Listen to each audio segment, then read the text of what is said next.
All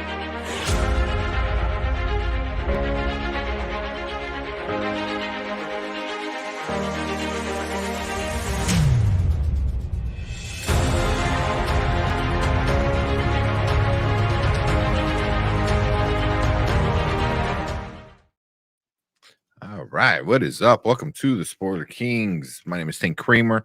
I am with Brandman Brandon, Brian the Grizzly over there. What's up, guys?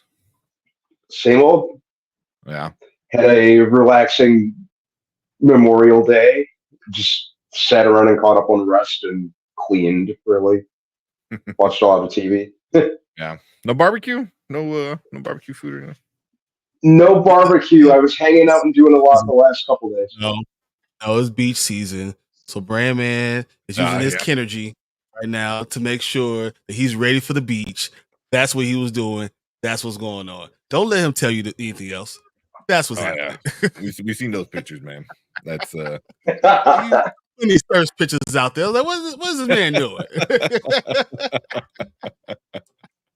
Brandman's gonna be putting videos where it's like, hey, pause it right here. You gonna see me in my boxers. Like,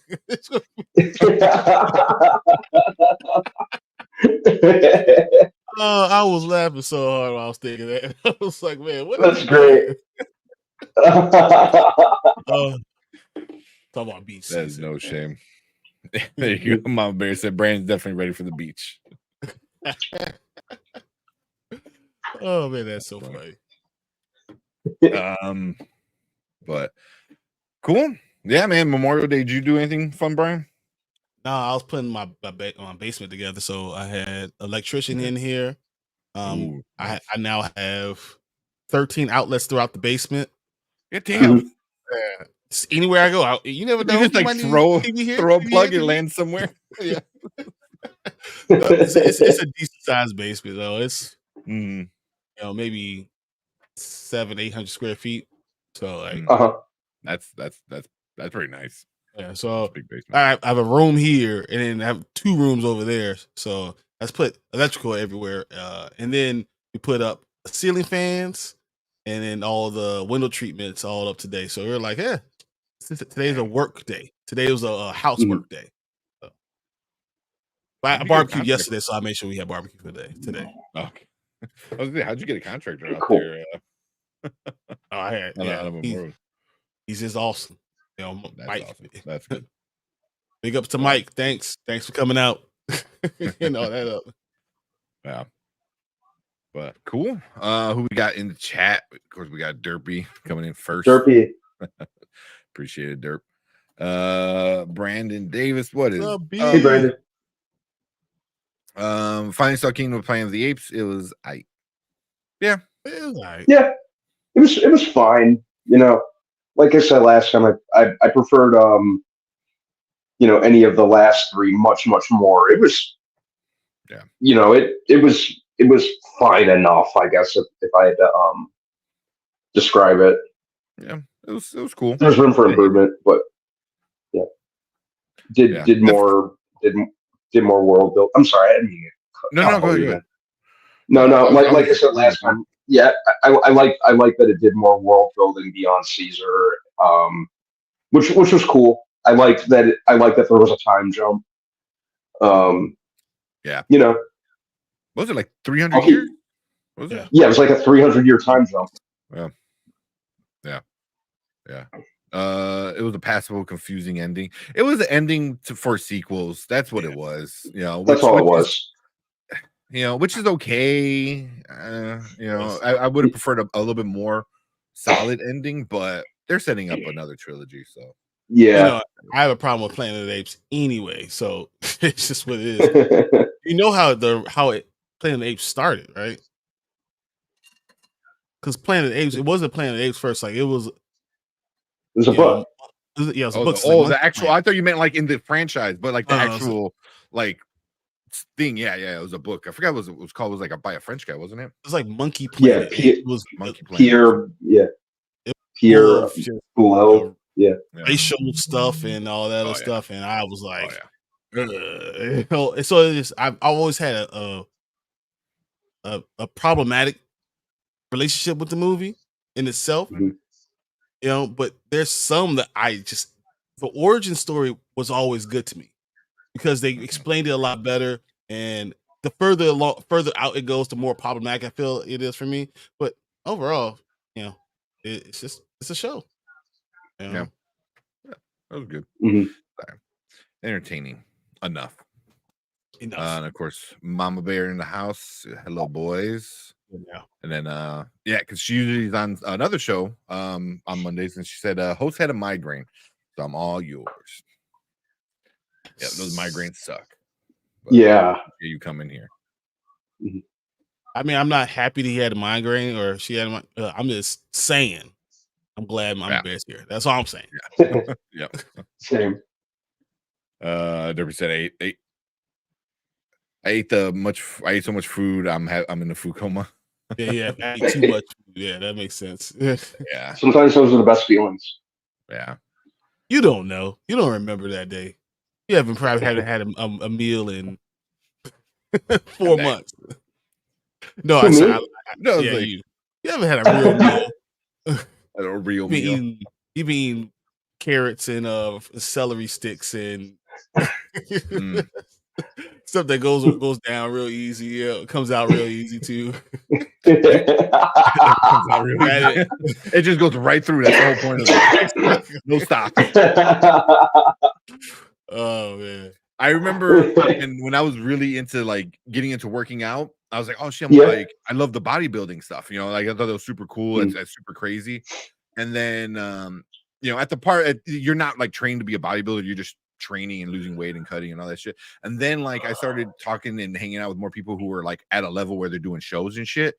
And I saw what they were eating, and I was like, oh yeah, no, I can't do that. I can't have lettuce and mustard. That's not a fucking meal, man. A full meal. Yeah, exactly. I'm good. When you're on that 500 calorie diet a day, fuck you. So I went from hanging out with the bodybuilders to hanging out with the power lifters. With the power lifters? Yeah. I can eat a fucking pound of steak and work out 3,000 calories a meal. Yeah. I was like, I can do that. So, but yeah, that's crazy. Those guys are crazy for that shit. Yeah. It's there's a line in Shallow Hal about that or something like that, where he's like, yeah, I can't stand people who get a glass of water and a crouton. But no, I definitely I always reminded of Just Friends. That's one of my favorite movies where he's back at home and he lost a bunch of weight because now he's a Hollywood dude. And they're like, oh, do you want your extra fudgy fat, this crazy thing? He goes, just water. And then he takes a sip. He goes, I'm full. Just being an actor.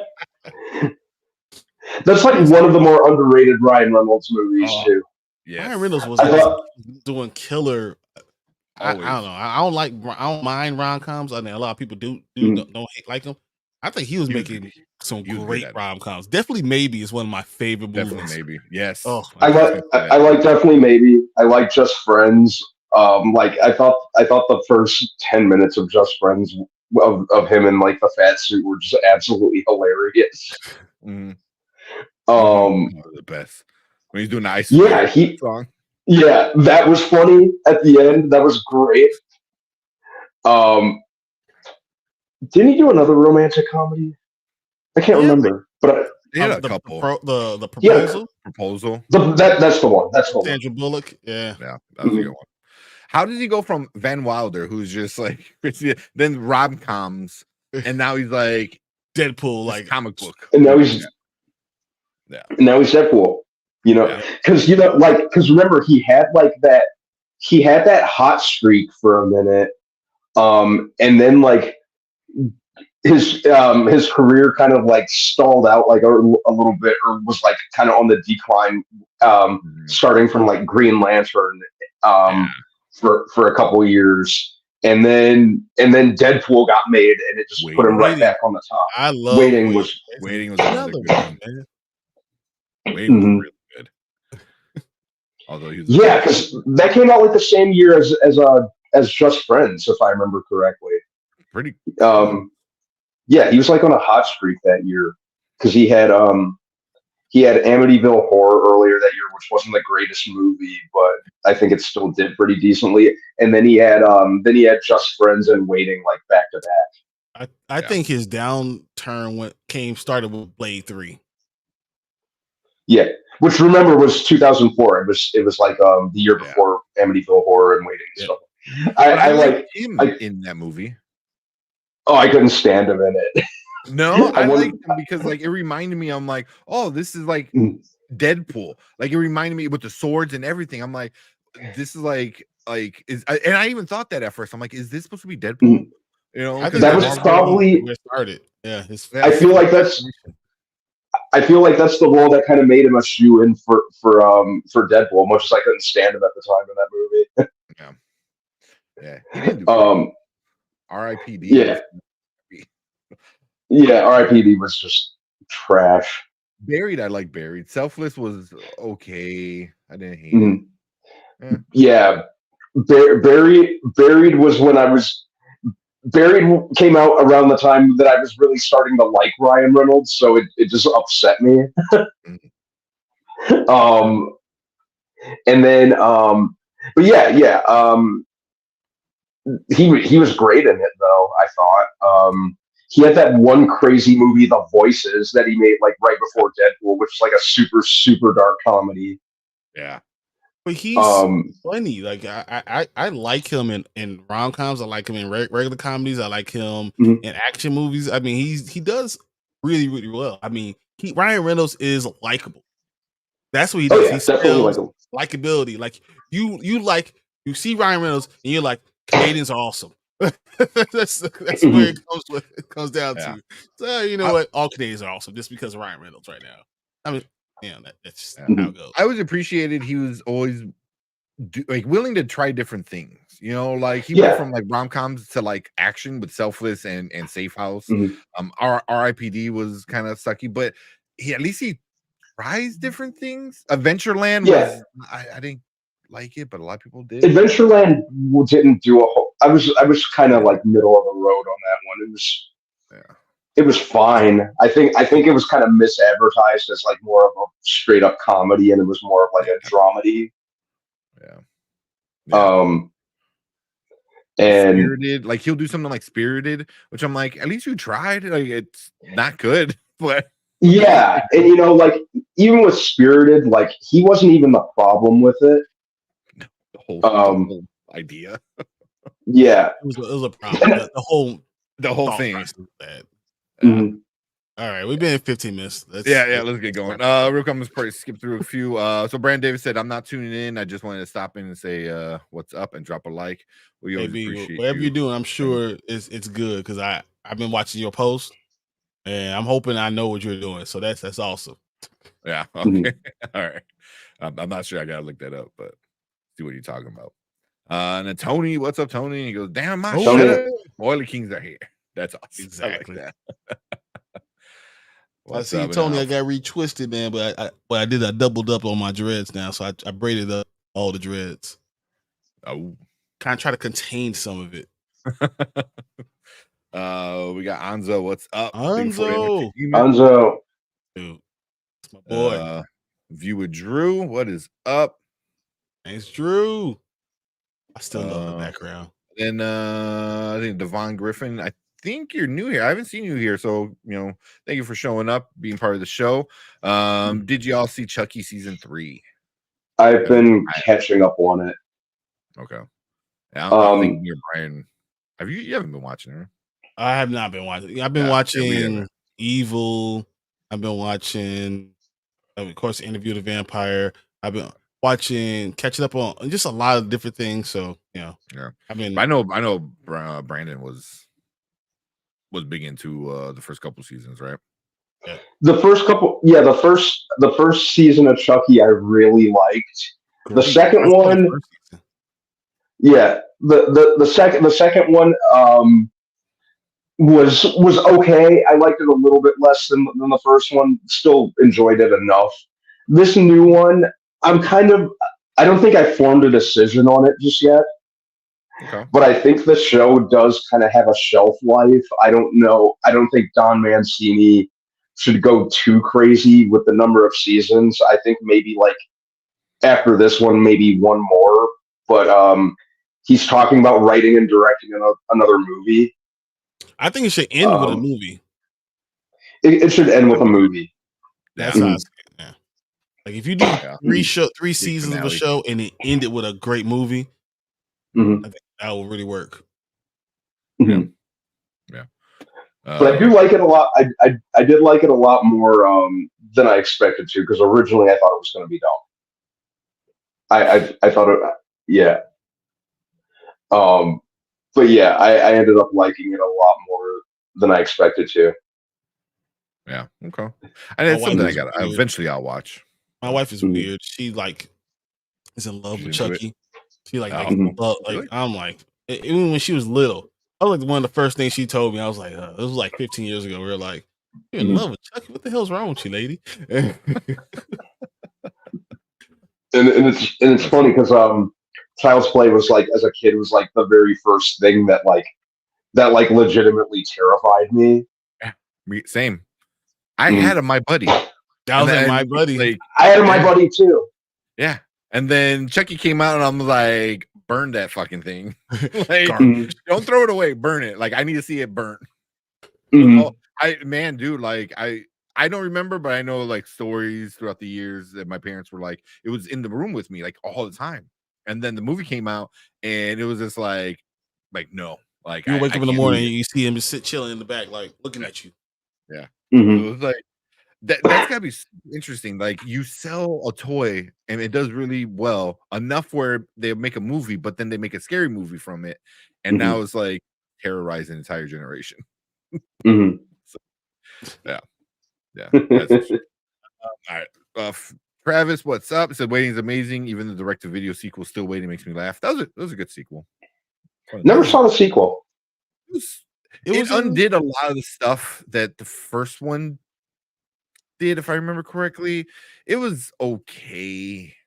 But it was a direct-to-video, so Ryan Reynolds wasn't in it, I think. Some of the other guys were still in it.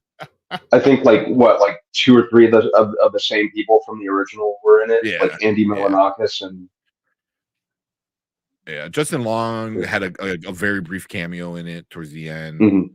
Like, and all the bigger actors and actresses were they were on to the other bigger stuff. So, definitely.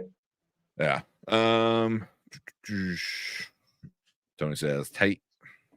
Thank Brian, for me to watch and retwist. There you go. Yeah, man.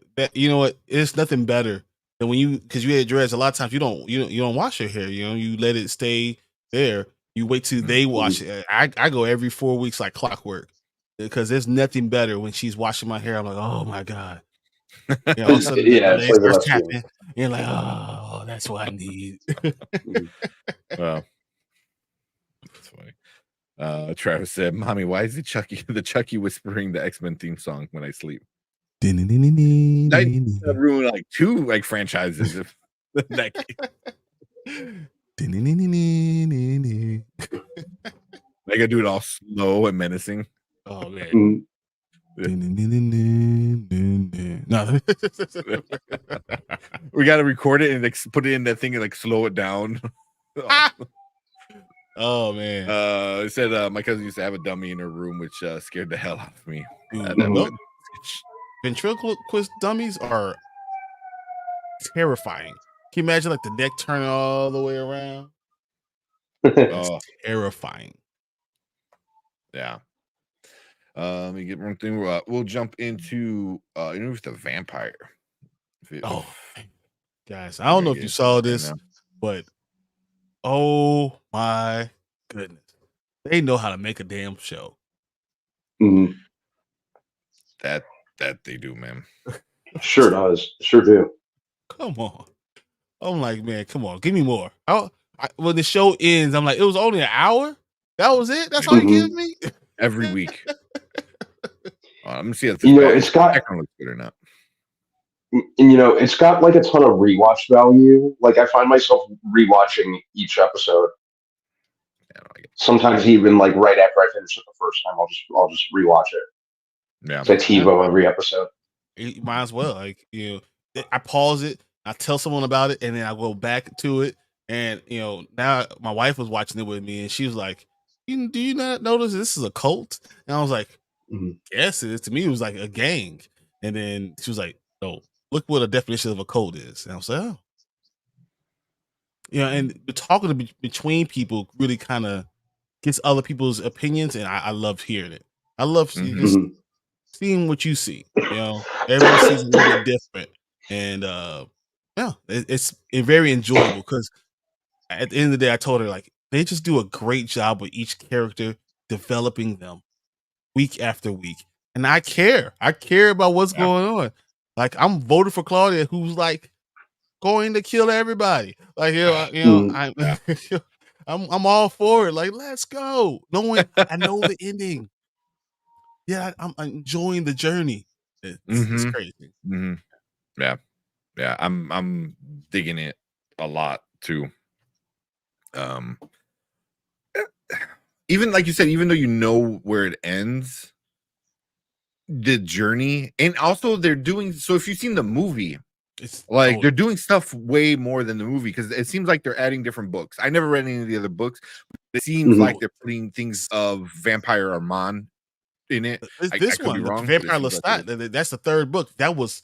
This episode was very much full of that Armand's story. And and then you start to realize, we're getting into it, but you start to realize everyone who's telling the story is more important about whose viewpoint you're seeing it from than what's actually happening, because you have no idea what truth really is. Yeah. And that's always been what I liked about the Vampire Chronicles, like the Anne Rice stories, that exactly what you said, Brian, that they're all like just all the characters telling like their side. It's very much like their POV, the like Interview with the Vampire is, for the most part, Louis' POV.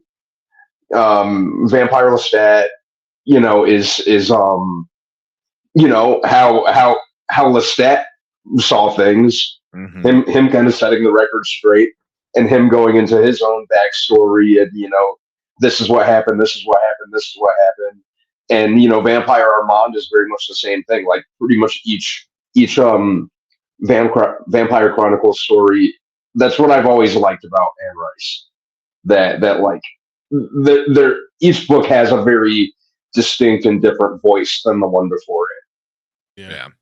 Which it works out perfect because you're able to, like you said, do that when you understand each character sees things different. So it's like, here's the overall story where they all mingle, but then they all start in the different spots, and then that part, that mingle in the middle, is like, but he sees it differently how he sees it, and he had different feelings than he had, and it's all the stuff that led to it that changes how they view things, like for instance, like Louis sees things very human like, Exactly. where other vampires don't, Yep. so he thinks differently, and it's really, really like interesting how they're doing it, and I really enjoy that they're doing more than just that movie did, in the 90s.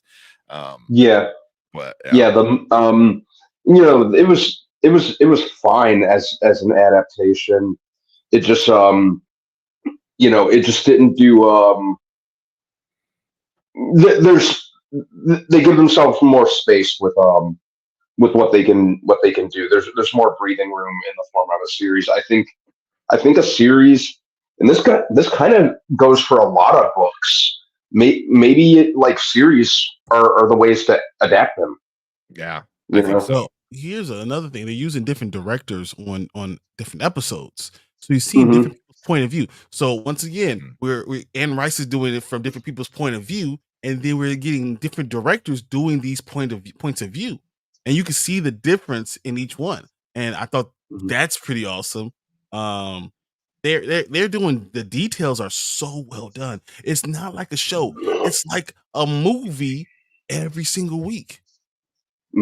Answering your questions, really, you're feeling these things, and you're wondering like, what's going on, how they doing this, and they're answering the questions in a movie set. It's awesome. The setting, I think this week was off the chain. I loved it. I really did. But even the idea of giving a backstory, on Armand. Oh, maybe we should start this thing and then officially we start already it. in the middle of it. Yeah. Officially started because I mean, well, here just hold that thought and then we'll officially start, and then you can pick up right where that left off. All right. All right. Wrong button. Again.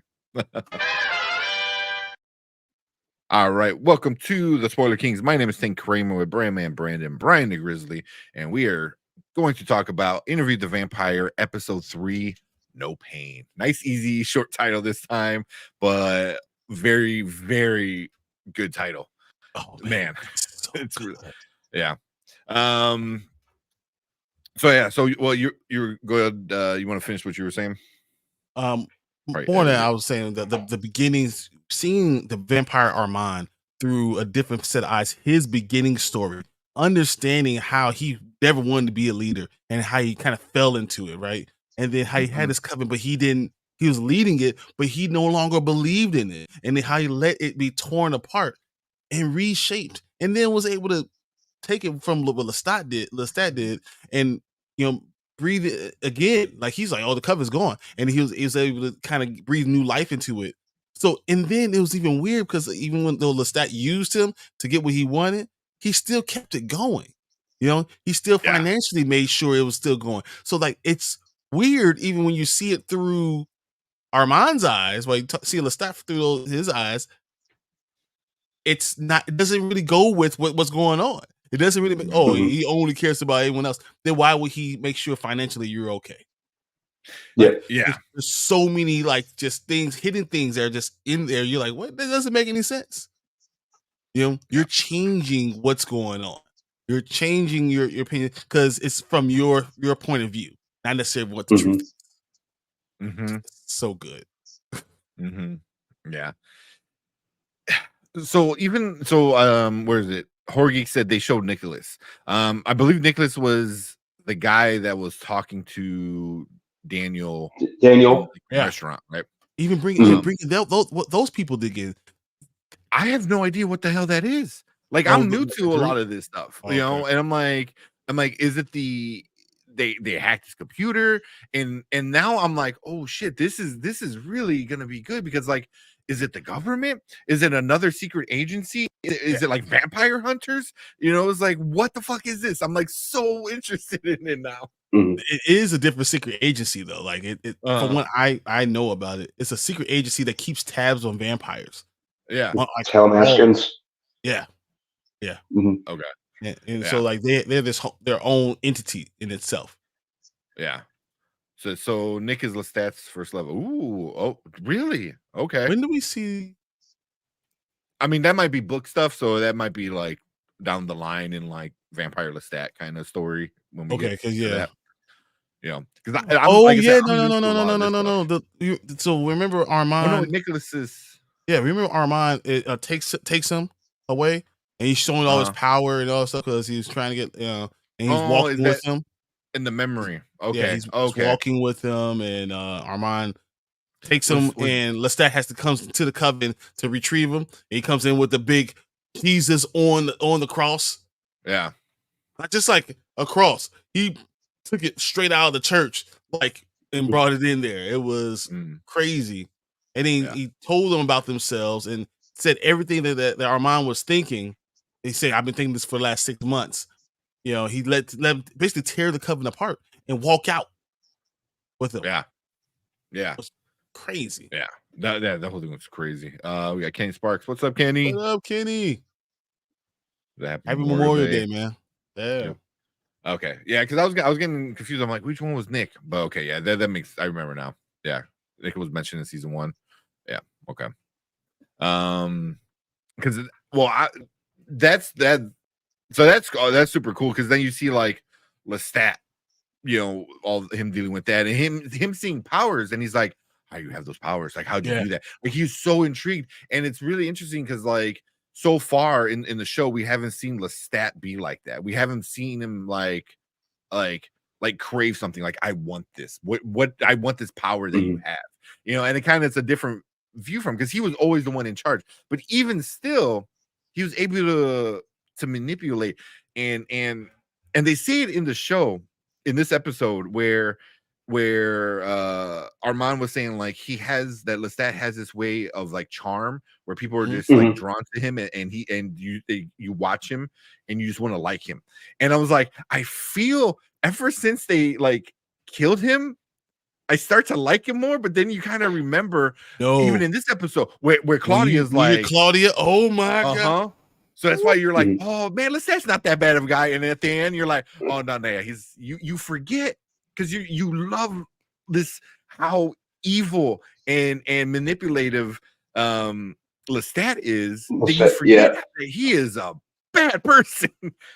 He's complicated because they talk about his beginnings, and how horrible his beginnings were, and they even kind of mentioned it in this. We just started. Exactly. They mentioned it even here, like, oh, this must be afterwards. But T, what's up? But he got past that all that beginning stuff by the time he met Armand. That's how it was. But it was even like how charming the crowd loved him. He was just, everyone's just totally just loves and is drawn towards him. So that was amazing even to see and realize how different they see him, a different viewpoint of Lestat. And Lestat is probably all these things and more, but we're only getting these small snippets. And even the idea of saying that you know him, you really don't until you hear his point of view. Dude, it's so good. But that part with Claudia, that was problematic for me. Oh man, yeah. This is not Johnny Depp vampire. I forgot whatever that one was. No, this is like good vampire stuff. Like if you haven't watched the show yet, this might be one of I want to say the best, but it's definitely one of the best things on TV right now. It's so good. It's so good. It's so good. But like you said, Lestat, and that's what it's like. Like Tom Cruise was a great Lestat, because I see Mama Bear talking about like the '90s Brad Pitt, Tom Cruise. These guys are so much, especially the guy who plays Lestat, Sam Reed. Sam Reed is like he's easily my favorite Lestat. I think he just hits all the right notes. Tom Cruise did a great job, I thought. As bad as Queen of the Damned was, Stuart Townsend wasn't bad. It just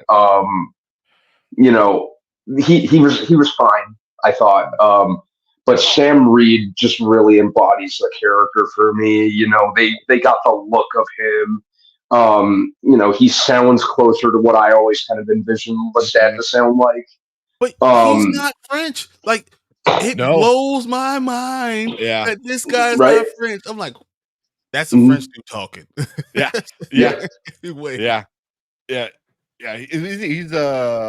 He's Australian. Is he Australian? Okay, he's Australian. Yeah, which is crazy. And he even said in the after show thing, it was like, and this whole episode was in French. I had to go over my lines multiple times. Like, how? Yeah, he was good. So Stewart did the best with his material he was given. Yeah, it is what it is. Like I said, it was another scenario where the actors were not the problem. I thought he did fine. That movie was trash. Really, the only thing, the best thing to come out of that movie was the soundtrack. But I can't like I know it's like way down the line, but I can't wait to see this Lestat, Sam Reed Lestat, doing that, doing that. Oh my god, man, that's gonna blow the freaking minds. And then putting it in a series where you're able to do 8 to 9, maybe 10 episodes of that kind of story, maybe even mixed in with other stuff, because that's what it seems like they're doing with this. So they're making it make sense. They're putting things in perspective of storytelling, and I'm enjoying the way they're telling the story. It's not just regurgitating. It's like obviously the showrunners and writers and directors know the Anne Rice material so well. Watch the movies, understand what's going on, and they understand how you incorporate new things into something that's been around for forever. for decades. You're able to still give you a new viewpoint and do it differently and do justice to it. It's just, I am just literally weekly watching it like, this is so good. And I was explaining to my wife what was going on, and she said, how do they put all that into only a couple episodes? I was like, it's great episodes. Like, they're really focusing on every character. You understand the coven better. You understand the idea of age totally different. Who's the youngest? Who's the oldest? All that stuff matters. How do you challenging things? It's so good. Yeah, we didn't even talk about that in the last episode. It was a really quick thing, but like the father and the son, but then the father is like the 20-year-old looking, and then the son is the one that looks like he's like 40 something. Yeah. He said he was rebelling. He was rebelling. He was like, I didn't want to be a vampire. That's funny. But that's how they mess with things like that. They're able to, like, and that kind of like foreshadow what's going on with Claudia too, and this episode was obviously a lot of Armand and Louis, but I thought the Claudia parts of this episode were so, like, you see where it's going, and I already see my heart breaking because I feel so sad for Claudia. Like, so you saw that little girl's dress. And then you saw just her heart just broke. She's like, oh, I have to be reminded of this every fucking night. Like, it was sad because it went from super happy. They're throwing her up in the chair, and she's getting inducted into the coven. Accepted into the coven, yeah. And she could kind of be herself, and now she can't do any of it. Yeah. It was so sad. Yeah, here Xavier said it perfect. They managed to pack a lot of story in each episode. Yeah, but it doesn't feel like it's not rushed. It's not X-Men 97, where every episode's a lot of stuff going on, but it's not 30 minutes. It's a full hour, and it's giving you a full hour of content, and it's giving you a lot. Yeah, I don't even know what that is. I'm not even gonna try to practice the French. Your French. Yeah.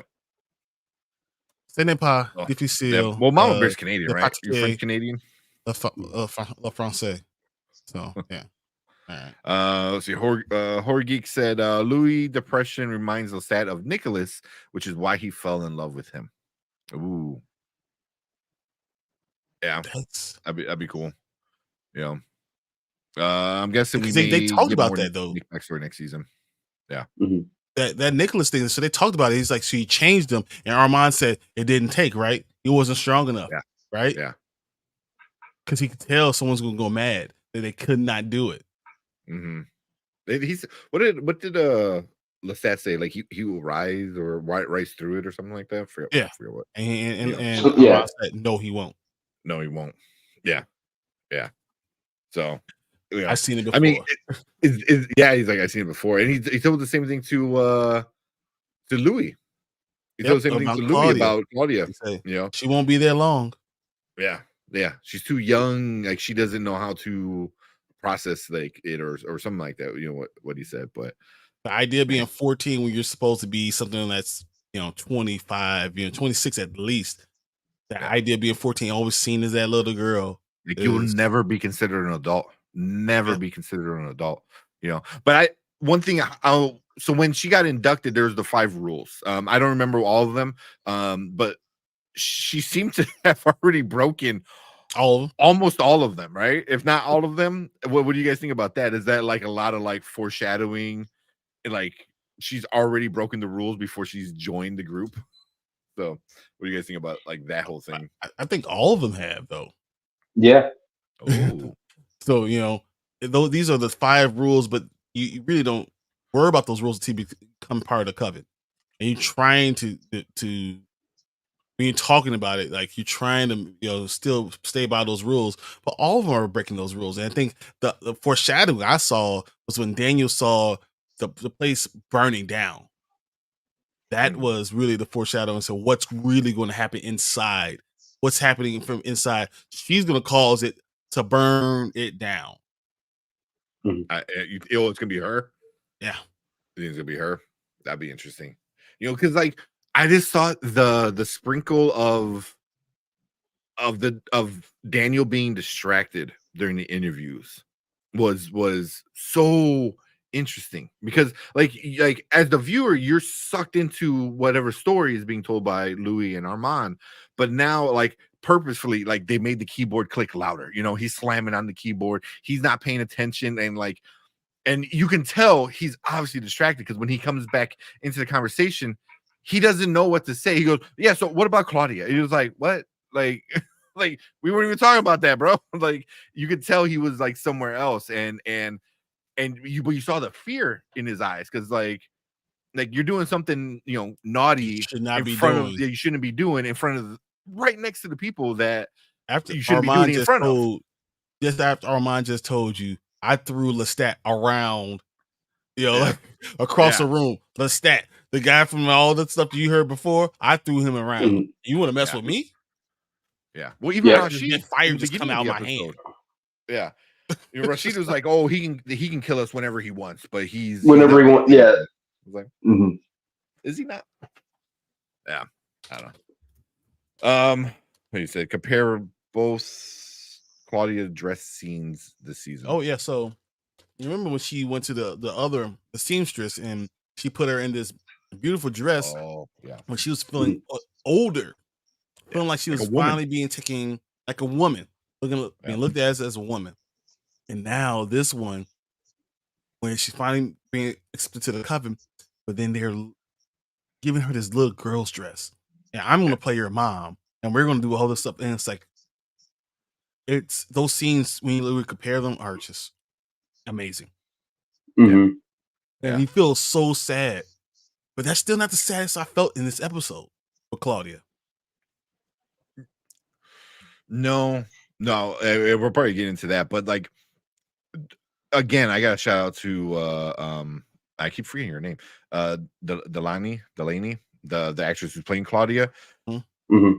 She's absolutely crushing it, and I know we were super afraid of that, but like in that one scene, going from happy, then looking at the flea circus where she was just so like, oh my god, and then it does. Like, finally accepted me.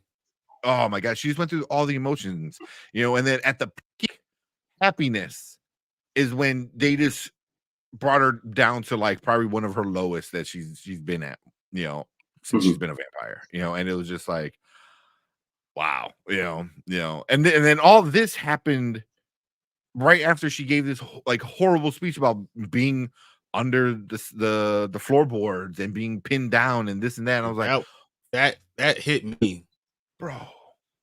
Yeah, and no, it's something that she said, and she it was like she didn't give exactly what was going on. So he's holding me down when he pinned me down, and then he said, and he told me he loved me, whispered he loved me before, during, and after.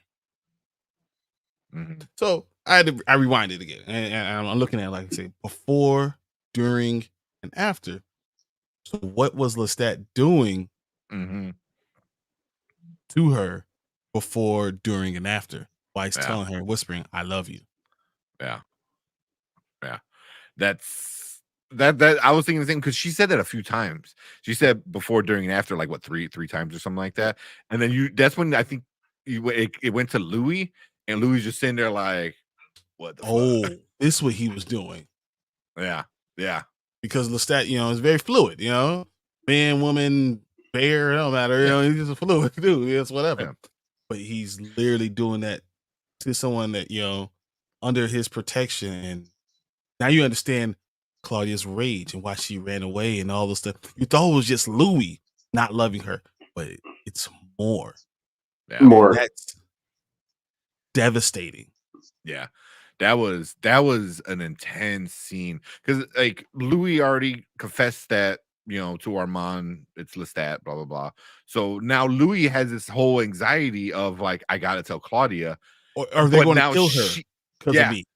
Yeah, and then she drops this fucking hammer of like this info on him that he didn't. I'm assuming he didn't know because I don't think he did. Why would he know that she's Yeah. getting, Yeah, read between, pinned down. Yeah, yeah. so that blew my mind because I don't remember that happening in the original movie from the 90s. No, You know, it didn't. yeah, or even reference something like that. So I don't know if it's in the book or not, but holy shit, man, that was and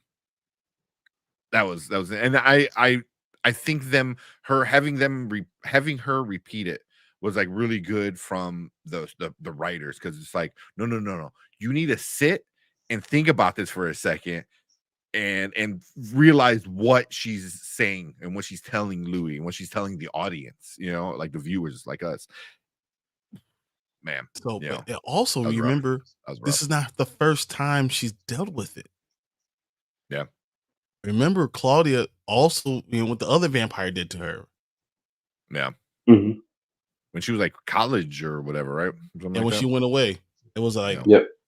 episode like 5 or 6 last College. season. Yeah. Mhm. Man, that this is like really, and maybe I'm reading more. Okay, so G's saying Claudia's talking about Bruce and not Lestat. I sure hope so, because Bruce is the one who raped her. But she literally said, when Lestat used to hold me down. Did she say when Lestat? Because I know he said he. So I was kind of confused at that too. I assumed it was Lestat. Lestat threw me under the floorboards, and then she was talking about Lestat the entire time. Mm. So I mean, this would be something I would love to hear where everyone thinks what was going on in that scene. Mm. Yeah. Because that would be really, really messed up if it was Lestat, obviously, especially for Louis. But if it's Bruce, I could see it too, which would really suck for her. Yeah. It said she was talking about Bruce only. Okay. All right, we got a couple people. Lestat didn't say her. She was talking about Bruce. She's going to tell the Coven it was Lestat. Oh, I get you. Okay, I got it. Okay. That's interesting. Appreciate you guys. I know G, I think this is your first time here. Appreciate you coming in live, and Revolve 30. Appreciate you guys being here. Being part of the conversation. But yeah, that's interesting because I know he that would make a lot of sense too, because again, they're going back and Louis forth. didn't know. Yeah. Because I know when she came back, she was pretty quiet about what she was doing. Like he had an idea, but details she kind of kept out from season. That was what, season 1. Yeah. So, but it's funny because all this kind of all turns into the no pain narrative from the title. The title. No pain is huge. Yeah. And the thing that they're whispering to their victims. Mm-hmm. And it's for episode. There's so much pain in this episode. What we just were talking about, with the R word and all these things. Just, crazy. Okay. She said Lestat knew what Bruce did to Claudia though, and did nothing. Damn, it's all season 1. I gotta rewatch season 1 now. Yeah. Damn. Because I do remember something like that. I remember like him finding out. I forgot how was it her diary. I think he read her diary and got mad at her or something like that. I don't remember right? If I remember correctly, that's what, something like that. Yeah. If memory serves correctly. Yeah. Damn. Yeah, especially if she uses it against Lestat. Because that would make more sense too, because that didn't now say if her. Armand knows Louis knows Lestat, if that makes sense, she can easily be like, oh no, because he did these bad things to me. That would be interesting. Lestat read his mind from miles away. Is that yes, okay. That's exactly what happened. Yeah. Remember the trains? Oh, the trains. Yeah, Claudia was trying to leave. He told her. Yeah. Okay. Yeah. I said that one. Okay. I remember the train scene because he was like following her, wasn't he? Like Mhm. kind of. She was trying to leave. He was following her. Yep, He when said, she was "No, trying to you leave. can't do Yeah, that she was because on the train. Louis would Louis lose his loves ish you. if without you." Yeah. Yeah. Mhm. Yeah. I remember that part. It's like you can't leave Louis because Louis means a lot to me and you mean a lot to him. So don't do that. Like, but he was, yeah. Yeah. But he taunted her. I remember that. Damn. Yeah. But I mean, even though it's not Lestat, it's still like hard for Louis to hear it. And you saw it, like because he stopped whatever he was gonna say. He's like, yeah, that's bad, but you dropping this and opening up to me is more important. I think that's what I felt. He's like, I'm gonna let you say, and then she's like, oh, I'm gonna be inducted. You come, and he goes, I wouldn't miss it for the world. Even though he's like, nah, man, we need to get the fuck out of here, But because he always wanted to make her happy. It's all he wants is like for her to be happy, And yeah, yeah. Because even when he thought Armand was gonna kill him this episode, he's like, kill me, just make it quick, but protect Claudia. And he's like, oh no, she's gonna die. And then that's when his like vibe kind of changed. He's like, what? Like no, you gotta protect her. You gotta tell her she's amazing every day, kind of thing. So yeah, yeah. And also I like how the episodes are not season 2 episode. It's just another episode because it started as like episode 10. I was like, wait, what the fuck? And I'm like, oh yeah, because the way they carried on. I'm thinking about the episode more. It makes more sense now because he does. She says he did it over and over and over. So basically, replaying. Understand? We getting gory replay of what happened day by day by day. So it was like a week long torture of her of doing it. That's why she kept saying over and over and over because it was of that. Well, from Bruce. Yeah, on Bruce. Yeah. Okay. Because she was going during that time. Clearing that up. I just don't know. How do you feel about that even being in the show? You want to go? It's fine, I guess. I mean, I would say it's fine in the sense of it's real. You know what I mean? And the way they're doing this show is taking things as like I and we said before, Louis being black from the South makes more sense, and it makes for a more compelling story, but also that's the other thing. Claudia being a 14-year-old sexualized, and now we're talking about this sexual experience thing, like this negative experience, and it's hard because in real life, Black women are sexualized at a younger age is a lot, and that happens a lot. True. So it's hard talking about that when we really break it down. When you start really thinking about that, that's tough. Xavier said aging Claudia up, definitely adding a compelling element. Same thing. Her being as young as Kristen Dunst, what was she like? She's about 11 years old, 10, 11 years old. Yeah, that would have been a lot. She's like 6 or 7. Yeah, she's like a kid, like a baby in the book, which is another really crazy. But her being old enough to like being able to attend college and being like a teenager, and then dealing with stuff like that, that a lot of teenage women in college have to, navigate through and be wary of. She's 14, like so it's she's like still a baby, and then the sexualization, and then having to go through that sexual trauma. It's very problematic sometimes. I mean, I see someone having a problem with it. Yeah. So also at the point of time, 14 was considered ready to court, possibly because this was, I forgot what year it was, but it was early 1900s, wasn't it? Like early. something like that. Man. Yeah. No, because the first book was to like what? Well, I think they changed the time period, 1930s? didn't they? So that you know, 1930. Yeah. so they should be right now after the French Revolution, Well, it's after World War II. after World War II. So it's what So it's like 19 56, 60, 50s, 60s. No, it's Gotta it's be like 50s, right right? after. It's right after the World War Because II. So it's gotta be they're like traveling Europe during the whole during World War II. during World Even War there was II. like Yeah. a reference of it in there where the Claudia brought up like, oh, we have an incendiary and we'll just burn the bodies. He goes, that's very German, and he like walks away as he's telling people how to kill bodies with rats. But it still could And be. so I it was mean, like the war ended what in 45, 45. 46.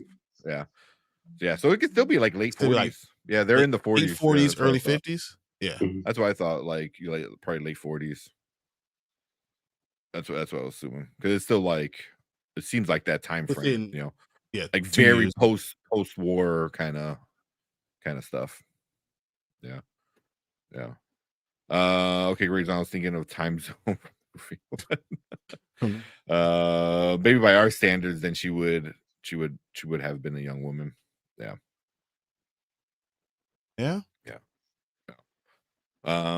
G said Claudia being harmed by Bruce was definitely to show the viciousness of these vampires. Yeah.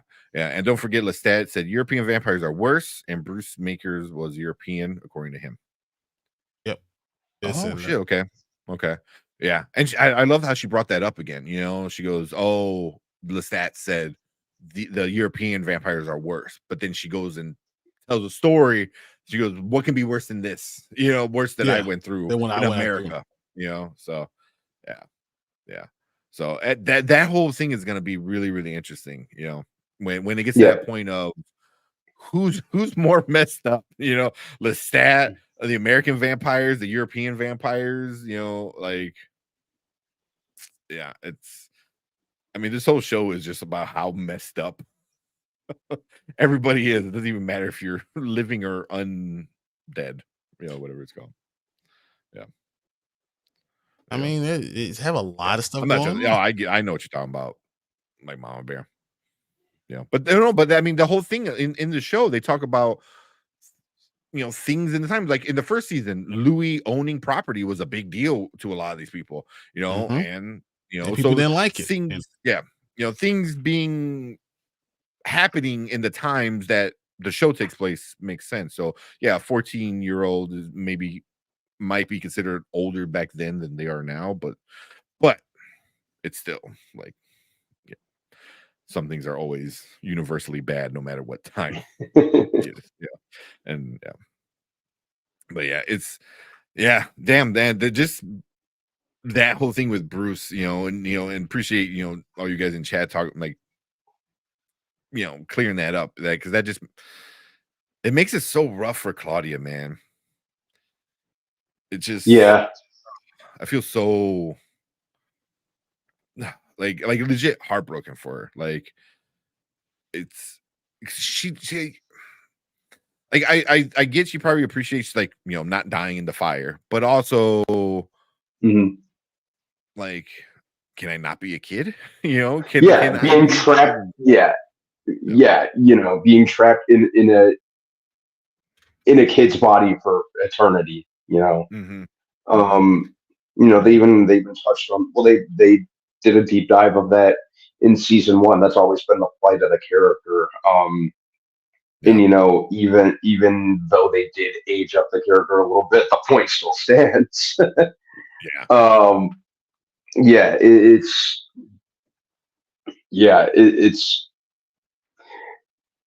It's as harsh as this sounds, considering what's eventually going to happen to Claudia. It's almost it's almost like a sweet release. But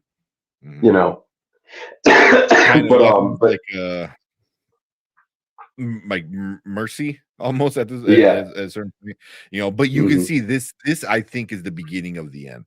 Because definitely Armand told him.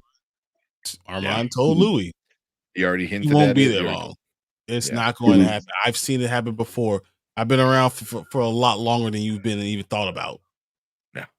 Yeah, and it's just so sad because at the end, man, she sees that dress, and it was just like, oh man, and kudos to whoever said like compared horror geek says compared the dresses.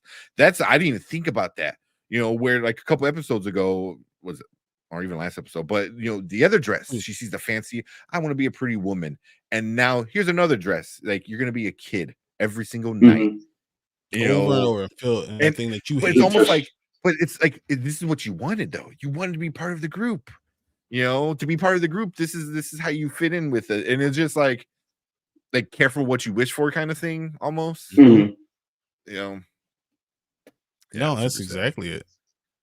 Xavier said, "Kudos on the show for evoking this type of discussion." Yeah. I don't know if they meant to do it or not, but No, I think everything they've done has been thought out. I'm sure. Has Yeah. been Yeah. You don't just but change Claudia for it's in giggles. You make her a black woman in 1900s and then 1940, like through the 1940s. Like there's reasons why you do that, and there's so many things that you have to deal with in that same setting, and always being a kid. The sexualization is still a part of it. I mean, I think that's deeper. Yeah. Mhm. Yeah. It's hard to even talk about because once again the idea of no pain again. So like when women go through these things, right, and then have to they're told to get back past it, right, and you no longer think about your pain.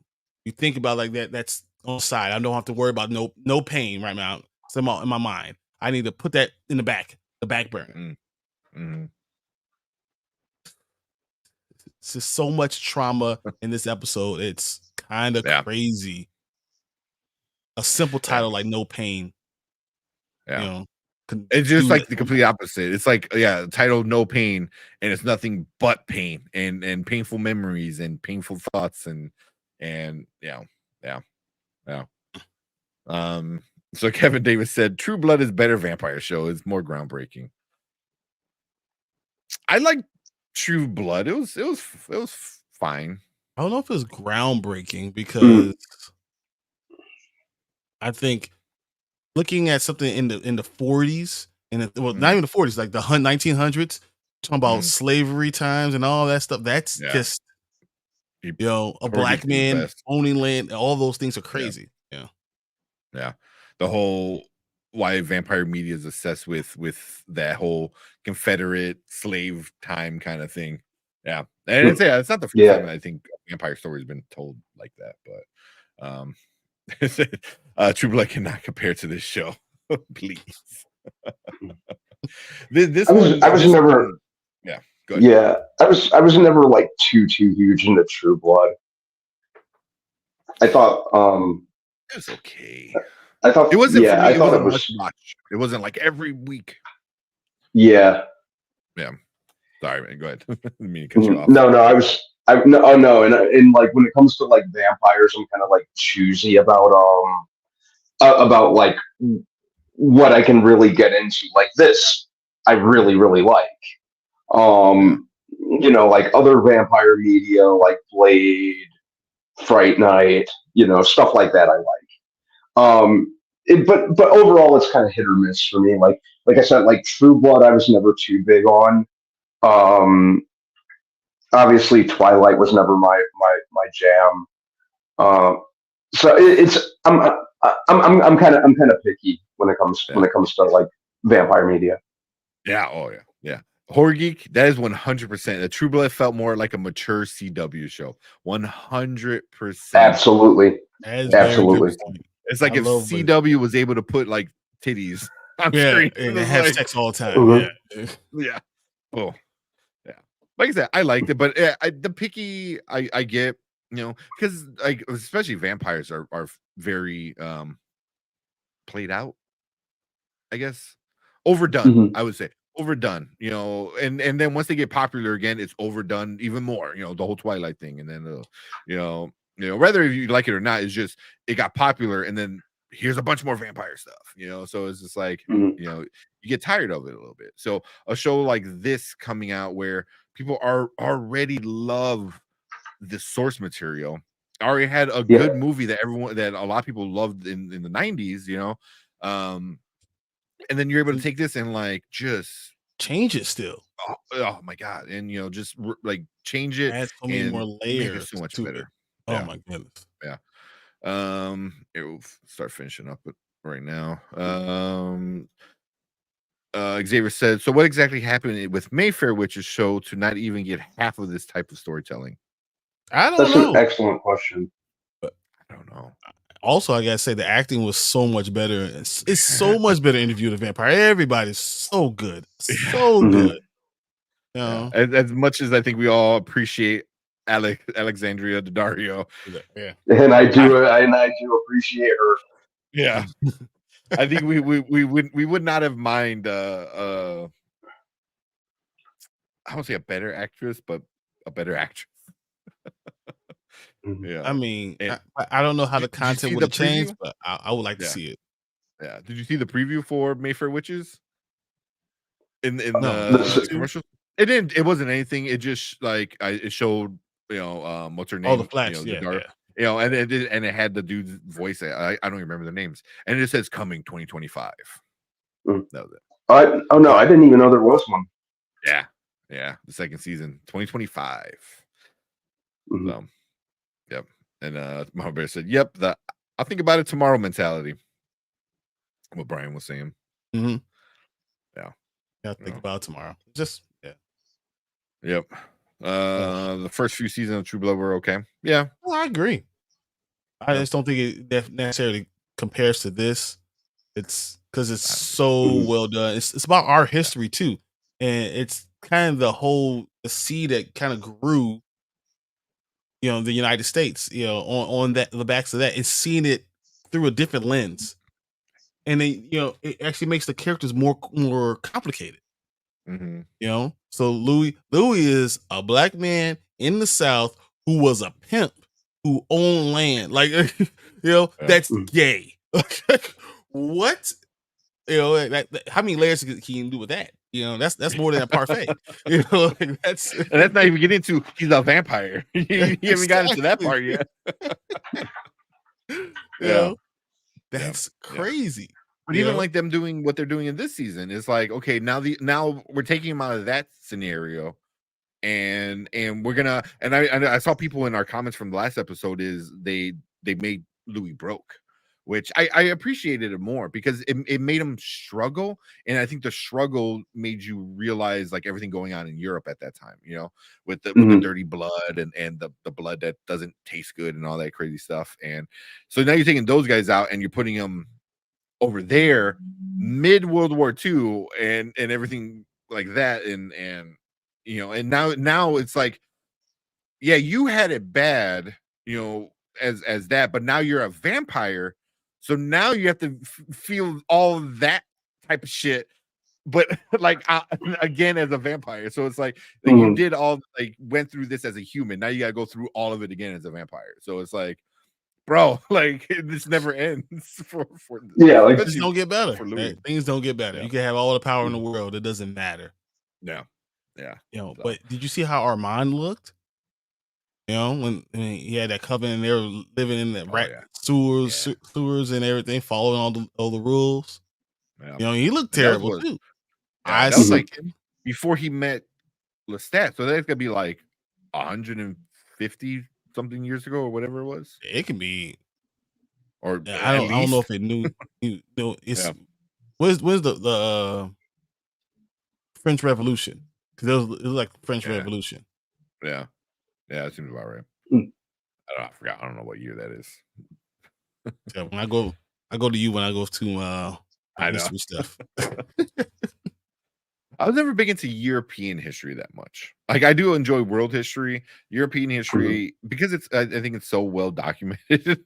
You know, I definitely like it, but yeah, the French Revolution, like 1840. I would think the French Revolution was like 1780s. You know, 1780. Yeah, I was sitting here asking turn myself of when the that was. century, turn of century, like so probably Yeah. like the late 1790s, early 1800s. Pick it up. Yep, 1780. So right to the end of the So that'll give you that 1789 to 150 1799. years that you're talking about. Yeah. Well, it says because it's before he met Lestat, so like, yeah, you gotta go even before that. And he said he met Lestat, or he had a relationship with Lestat like 100 years before he met Louis, or 150 years before he met 150 Louis. years before he met Louis, which is all that kind of adds up. Yeah. So there you go. Mama Bear got it. 87. All right, Mama Bear would know, right? Wait, are you French Canadian? I don't know if that's or just where she is. Yeah. Maybe? Usually it's werewolves going to Europe. Exactly. Yeah. Very true. Yeah, Twilight wasn't true vampires. They're sparkly. They sparkled. Sparkly stalkers. Watch you say that too, man. They come after you. What do you guys think about Louis' mental state deteriorating? And you seeing it. I like it. I like characters being fleshed out like that.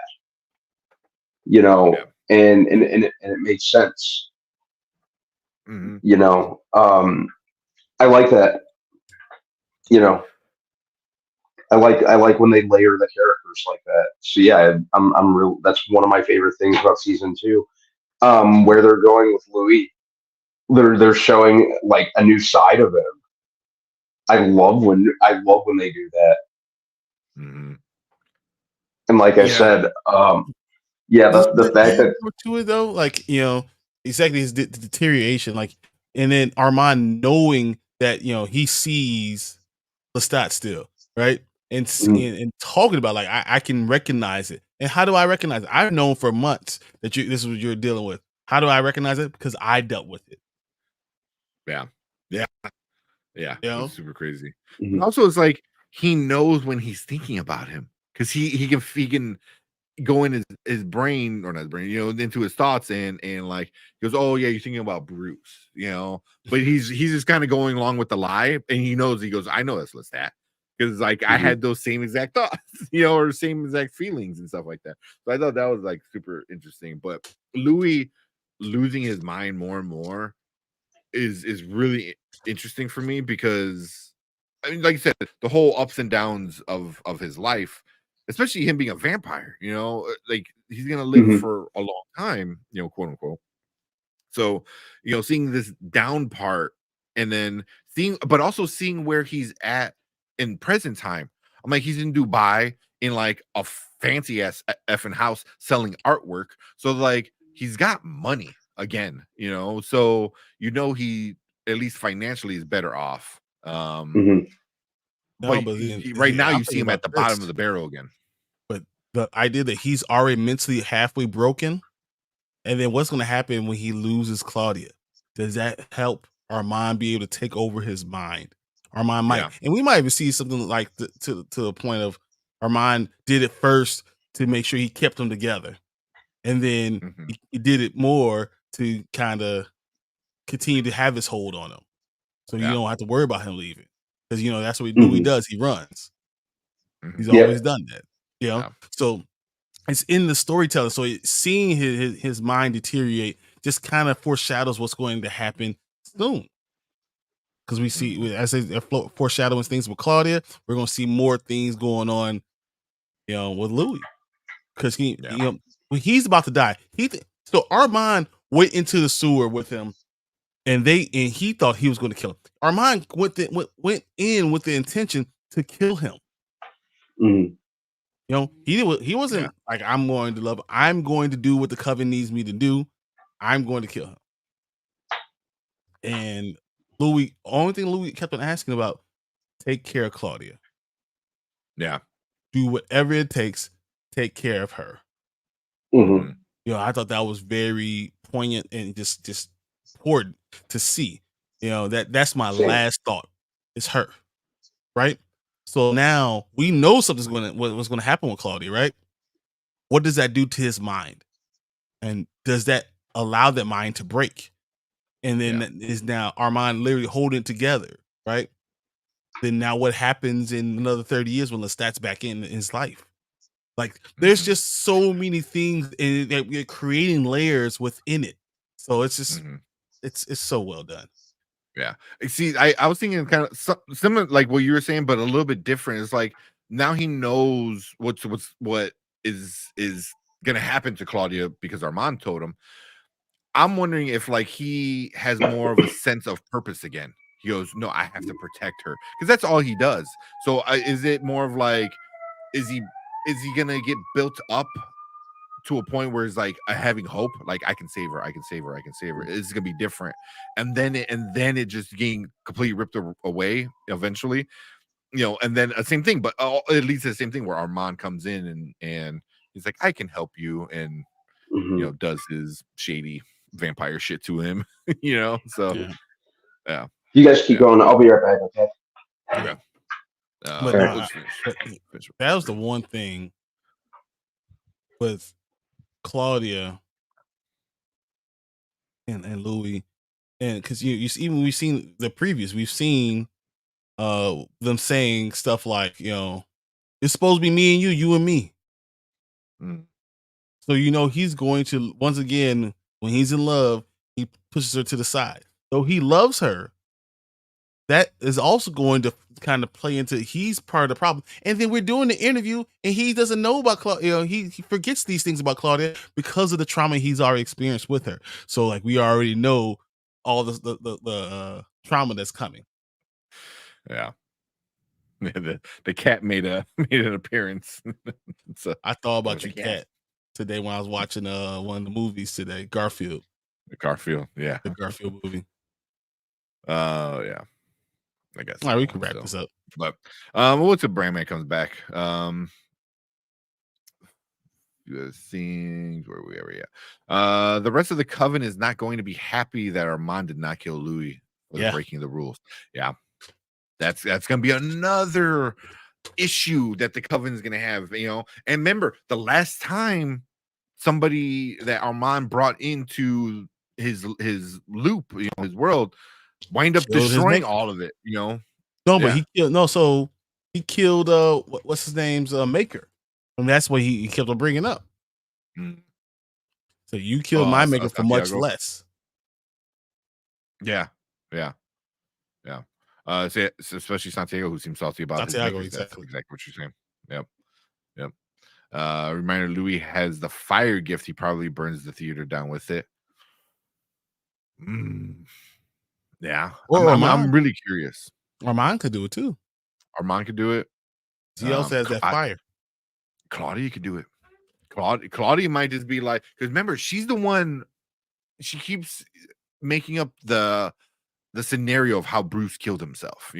Like, oh, he set himself on fire. Like they keep talking about setting things on fire. And then they show the picture, that Daniel found that has the theater on fire or burnt at that point. So the fire is going to happen, but who's going to cause it? Like it could be Claudia. It could be Claudia's like, I'm done with you, MFers. Like I am not a child, and she just maybe is done with it. Also, remember, I don't know, the weakest. What did they say? They said the weakest are often the strongest, and the strongest are often the weakest. Yeah, they are seen as the weakest. So you could say that Claudia's looked at as the weakest because she's looked at as a child.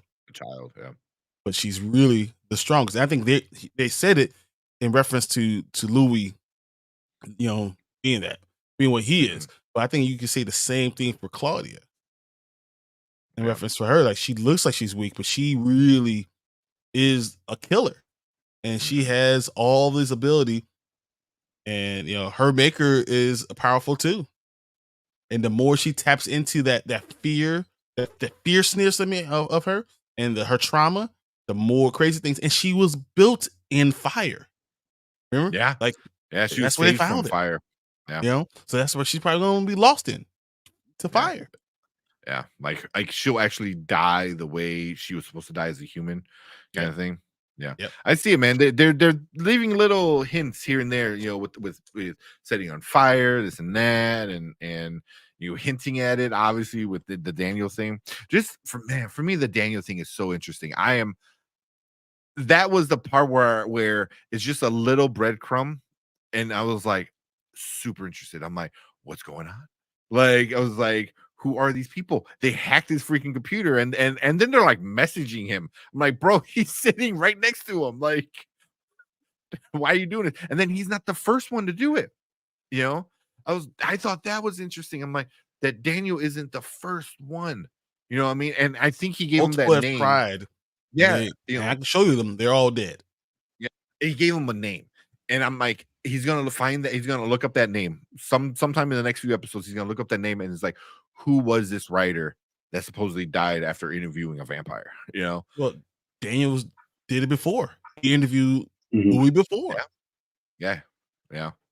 Which I love how they did that. How they kind of make the movie part of the lore of the show. You know, it's like, oh, that did happen, but a lot of it was not true, or we forgot parts. So that's why you're able to go more details with the show and stuff like that. That's super genius, you know. So you can appreciate both. You can appreciate the movie, you know, and you know, granted, actors are different, but for the most part, you can carry it over to the show. You understand the character. It's the characters, you know, being brought back. Yeah, is that I can't wait to see what they do with Daniel by the end of the season. Same. I cannot wait. That was the original intent behind classic monster stories, was to discuss same-sex situations but make it acceptable because it's not human. Yeah, so I know what Kevin Davis said. Entertainment industry being straight is normal. Anything that is not straight, people will never accept at all. I think for the most part, you're not wrong, but it was a big part of the novels. You know, that was always a big thing in the novels. And the movies just kind of went out of their way to avoid that. So I really do respect the fact that they're really embracing and leaning into that. In the context of the show, it was a big thing of Anne Rice's workings. So, you know, why run tiptoe around it? Yeah. But also, like, granted, it's a TV show, so I know a lot of people are not watching it because, you know, it's just a show, but it's doing really good on Rotten Tomatoes, man. It's doing really good. Season 2, because it's amazing. Yeah, season 2 has a 98% with critics. The only problem is it's only 35 reviewers, but still 98% and 89% with the audience, and that's a 100+ rating, so over 100 audience people watching it. You know, season 1 was super high like that too. So granted, yes, you know, like it'll never be accepted in mainstream media, at least not anytime soon. Man. Anytime soon, but stuff like this. When you talk about hobby actors, I mean, when you talk about actors, this is, you know, there are a lot of homosexual actors and actresses, and it's totally acceptable in Hollywood now. Might not be for the main people that are going out to consume this stuff, but within Hollywood, it's huge. Yeah, you know, so it's like I don't know. And once again, as Mama Bear said, you know, it's non-human, you know, so it makes it a little bit more acceptable. Everyone says it because it's sexualizing the idea of a bite, how intimate the bite is. You know, have you not ever had a hickey on someone's neck? I'm just saying, like, it's, you know, the sexualization of it kind of makes sense, and I don't think that it really takes away. I think it actually adds a lot to the story. Yeah, especially like you said, like Hollywood does a lot of it now, and you know, it gets that tag of being woke, you know, and you know, that tag is like has a lot of angry people to it, a lot of people that, you know, might not accept stuff like that. So honestly, you get one person is like, boom, woke, you know. Real quick before you go, Brandon, shows like this, when stories are told well, it doesn't matter. You know, it kind of it throws that in the trash. Like, yeah. You say whatever you want to say, but it's a good story and it's well done, and you care about the characters. That's what you want. You know what I mean? So, go ahead, Brandon. What you can say about the woke? Oh no, it's just the angry buzzword of angry incels. Yeah, it's the buzzword of the decade. So yeah. So yeah, you know, shows like this are gonna do, you know, same thing. There's other shows, you know, that do it really well. You know, Our Flag Means Death, another one that does it really, really well, and it sucks it got canceled, but that's Warner Brothers for you. Yeah, it was because season 2 wasn't as good as season 1. Season 2 wasn't as good as season 1, I admit, but it was still good. But I mean, they also took forever to green light. Too long to come out, and it got too jokey and not as much of what made season 1 good. So, but that's just a totally different story. We get to that. Yeah. I'm definitely gonna have to edit this up a little bit. But yeah. So that, I mean, that's the whole thing. But at the end of the day, if it's good, it's good. And I think that's what people care about, you know. Same thing with comic book fatigue. I know John Campea says it all. He goes, "There's no comic book fatigue. There's bad movie fatigue." That's what it is, you know what I mean? So yeah, you know. So, I think Debbie's saying where she said is kind of yep. Santiago wanted to hurt Louis. Sorry, Santiago wanted to hurt Louis. He don't like him. I think Santiago was jealous because Armand wants Louis, not him. I think that's a very good point. And I think Santiago is going to be the one that brings it to the coven. Like, does he speak for the coven? So, yeah, sure, because he's bringing stuff up because he's the star of the show. Now they're changing some of the show. So does that balance some of that out? Does he still have that same power over everybody? I don't know. But I think that's what he's really upset. Not even that his maker was killed, but that Armand doesn't like him. Is not in love with him. Yeah. You know, I think the jealous thing is for sure. I think, you know, he wants, like, it should be me. You know what I mean? Like, I'm the star of the show now, and the people, because that was one thing when, what have we said? When Claudia's like, "Oh, you were great," he goes, "Yes, because I am," and then everyone in the crowd or in the back was like, "Oh, professional," or whatever they said. Yeah, it was like he has the coven, like, you know. Granted, you know, Armand might be the leader, but they're eating out. They follow they made Santiago. Him story. Yeah, but what if that's what makes Armand burn down the coven? Yeah, I could see that 100%. Oh, you think you gonna challenge me? You're not following the 5 rules either. So now, if you don't think this is how it works, no other vampire can hurt another vampire except by their leader saying it's okay. And I didn't say it's okay. So I'm the leader. I'm gonna say it's okay for all you guys. You guys are all going. I'm starting over. Yeah. Just lose. Yep. I can see that. That's why it's like, at this point, I could see Armand, Louis, or Claudia burning it down. You know, in the book, I'm not sure who does it. I don't remember. Like, I never read it, so I know of plot details of the book. I don't know, or I know of the plot, but I don't know details. You know, so a lot of this is new for me. You know, so yeah, so, you know, and it might change from the book, which I'm okay with it. You know, it seems like a lot of book fans are okay with it too. So yeah, right. Santiago was also a recently made vampire, and he already has the cloud gift. Yeah, because he was the youngest, right? I think they said, and he passed it on to the new youngest. Yep. Yeah. You know, so I don't remember the book, but I do remember. I think in the movie that it was Santiago, and in the movie it wasn't Louis that burnt down the. No, I had my wires crossed. It was Louis. Yeah. Yeah, I feel like that's what it was Louis in the movie. My bad. But that doesn't necessarily mean that that's what's going to happen now. So, yeah. Oh, you go. Yeah. Younger than Claudia technically as a vampire. True. Yeah. Yeah. And that's such a like that whole thought process of like younger is like, yeah, you're younger as a vampire, you know what I mean? Like it's Mhm. just technical age.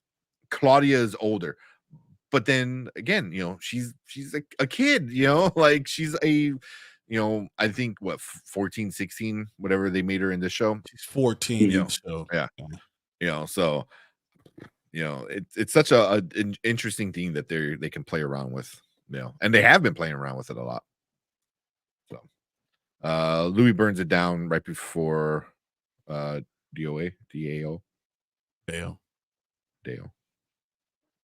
Yeah, but I remember Louis. I think I remember it. Yeah. I haven't watched the original in a while. That I feel like Lestat was there when Louis was burning it down. So I don't know. It's going to be different. It's going to be a little different. Oh, right before dawn. Okay. I was like, Dawn. damn. Yeah. Yeah. Louis burns it right before dawn. Yeah. That ooh, yeah, that's right. Okay. Because then they have like nowhere to hide. Yeah, exactly. So now where are you going to go? Yeah. There you go. Louis is a pyromaniac in the books, which is why I think they give him the fire gift for the show. Hey, thank you, Angelina. Yeah. Yeah, thanks. Yeah, I can see that because Armand has the fire gift, so Hmm? you know, does he show? Because I think, well, who said, was it Horror Geek? I think said like Louis had the fire gift in season 1, so you know, maybe he's not able to control it yet, and Armand might help him control it. I don't know. Yeah, I think it's gonna be tied to his emotions. I could be. I Yeah. that'd be good. I can picture that. Yeah.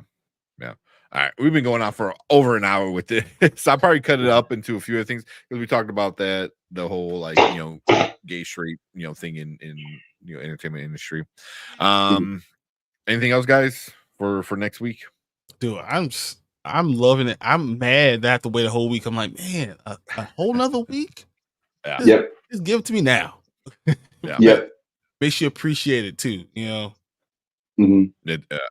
It does. It's just good story, and then like just it makes you appreciate good storytelling with good actors and good writers and everything like that. And then I got cringe when I got the ad for Mayfair Witches coming in 2025. I was like, don't ruin it. Don't ruin this moment. Don't ruin in the middle of Interview with the Vampire. I don't want to think about that. You know, so but yeah, I'm super excited about it. So cool. Yeah, we're excited about next week. Not Mayfair Witches. No one's excited about Mayfair Witches. No one is. But cool.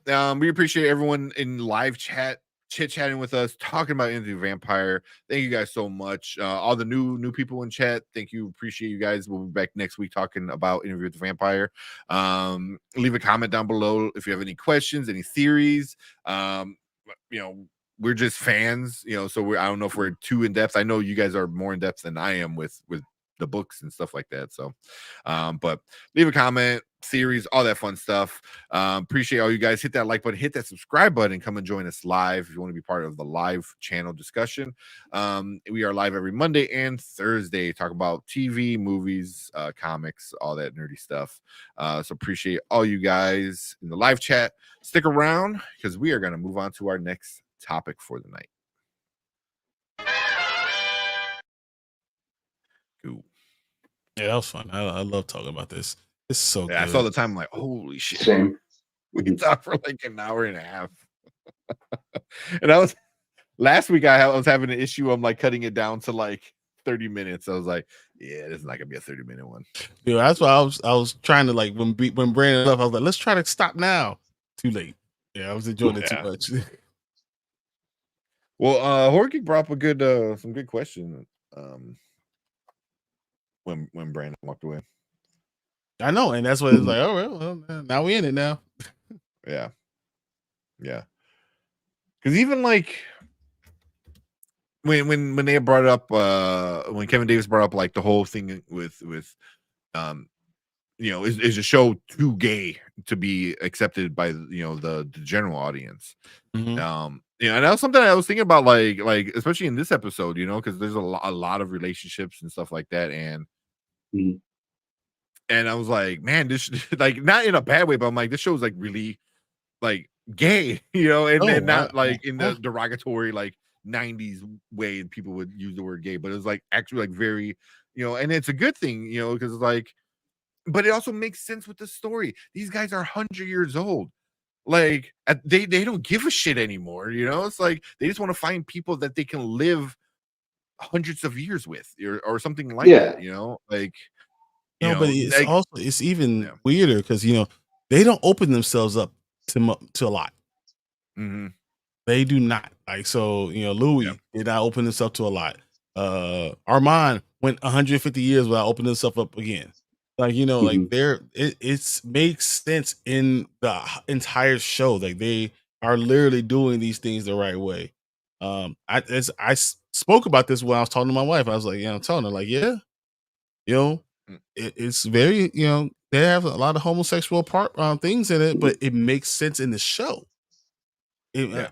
This is what the people are doing, and you know, vampire is that, very much so, so I have no issues with it. No, it doesn't bother me one bit. You can Yeah. do you. Why I gotta worry about me? What I'm doing, Yeah. do you? Cool. Yeah. Like if it's not for you, then don't watch it. Like, I don't mind that either. Yeah. yeah. I mean, there's always Twilight. I don't think You can there's any always fast gay forward through those vampires. parts, but it is what Mhm. it is. Yeah. Yeah. I know T said, I hope I can join the next topic. I have not watched Interview with the Vampire at all. You really should watch it, man. It's really, really good. But yeah, I get Mhm. now we're gonna get into some like movie news or Marvel stuff, and then Xavier say great discussion. I can't wait to next week's episode. Well, Yep. since we got everyone here, why don't we talk about what we're gonna do about this giveaway? Oh yes. Yeah.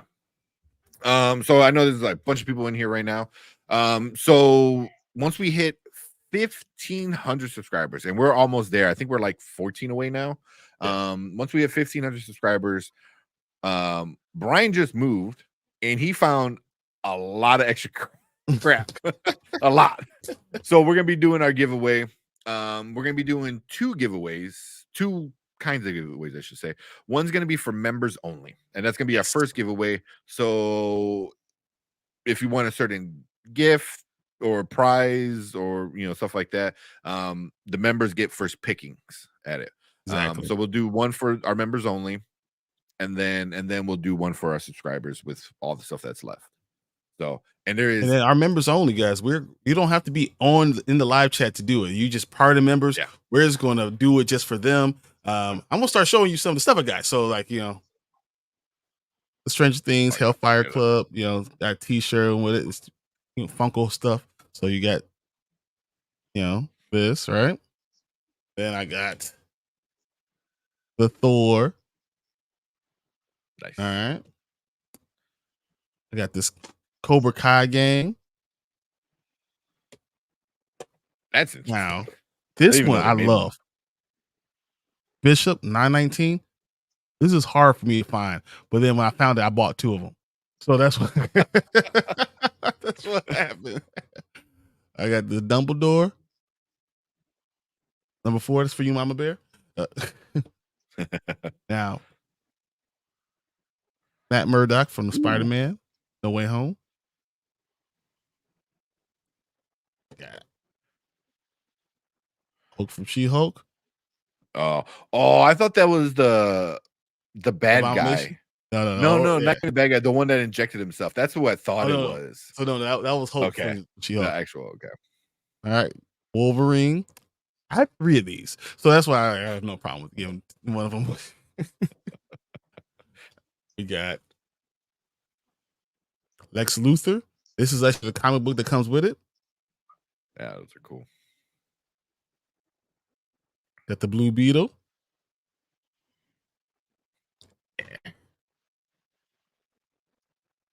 Is the Batman that goes with it.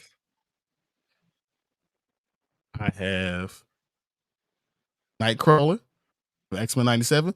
These are going on eBay for a good amount of money. So yeah, and I follow a few like toy collectors. They said that is hands down the best Nightcrawler that they ever made. One, they haven't made a lot of Nightcrawlers, but that is the best Nightcrawler that has ever come out of the X-Men toy line. And of course, I have the Goblin Queen with Baby Cable. So those are all the ones I have extras of. That's why we're gonna give these all away. They're sitting here ready to go. And I first tell you, members first. We'll take care of our members because they take care of us all the time. Definitely take care of them first, and then we'll go from there. Yeah. a mini Brian with Bishop. That's funny. Just white out Bishop. Put a little M on my good to go. No. Gotta be the left eyebrow though. Is it the left? Yeah, it always is the left. Yeah. The Stranger Things one. That's cool. Yeah. So yeah, once we hit 1,500 subscribers, then we'll plan those. There'll be one members only, and then with whatever's left, then we'll do one for the subscribers. So you have to be a subscriber of the YouTube channel. So I know there's people over on Twitter that watch us and stuff like that, or X. So go over to the YouTube channel and do stuff like that. We're also going to be sometime soon. We're going to be more into the community tab. We were talking about some fun things to get you guys involved. With some questions and some polls and stuff like that. So we're gonna probably do some kind of tournament. I don't want to get too much in details until we fully figure it out, but it'll be some kind of tournament and it'll be like a pretty fun one, So so yeah, that's all we got. Yeah. So yeah, man, try to share the stream, get us to 1,500. Obviously, I have a lot of toys, so it's okay. just a few. Just a few. If only you guys saw the entire thing. It goes all the way from this wall all the way on that side. So it's just, bro. Oh man, I have no more room. So yeah, I bet. Where was this? There was something Marvel related I want to talk about. I can't find it.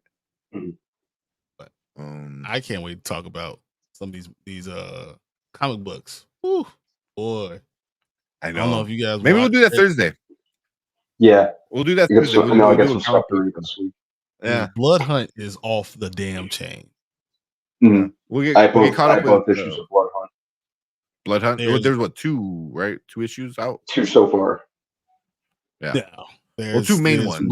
There's multiple issues of side. Yeah, there's side. Yeah, there's Blood Hunt, Black Panther, Blood Hunt. Whatever. I know Black Panther is the one that you guys are we're talking about. I'm still loving Ultimate Black Panther.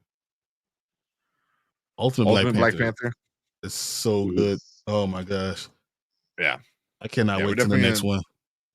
Yeah. So yeah, on Thursday we'll talk Ultimate Black Panther. We'll talk Ultimate Spider-Man. We ain't gotta talk about Ultimate X-Men, man. I'm done. Yeah. It's not my cup of tea. I quit. I'm trying to wait for something to happen. I'm just done. Nothing's happening in it. Yeah. Yeah. That's yeah. Hello, Kyle, what's up, man? So this one, we'll do some comic books on there. Union Jack. The Ripper is it's that just came out this week, or that's Blood Hunt. That's this past week, yeah. Yeah. Let's see, Titans, my Green Lantern, South Scott, Thundercats, whoa, Ghost Spider, Spider Gwen. Oh, these X-Men 97 ones, off the chain, guys. Are they good? They're really good. The storylines, I like them. And here's the Ultimate Black Panther one. This is issue 4. Oh, that's the cool. Variant. Yeah. I got Amazing Spider-Man 50. You know you need to get the number 50. I need to bag and tag this one. Yeah. But it's the original Ultimate Black Panther 4. Oh, the normal base cover. Yeah.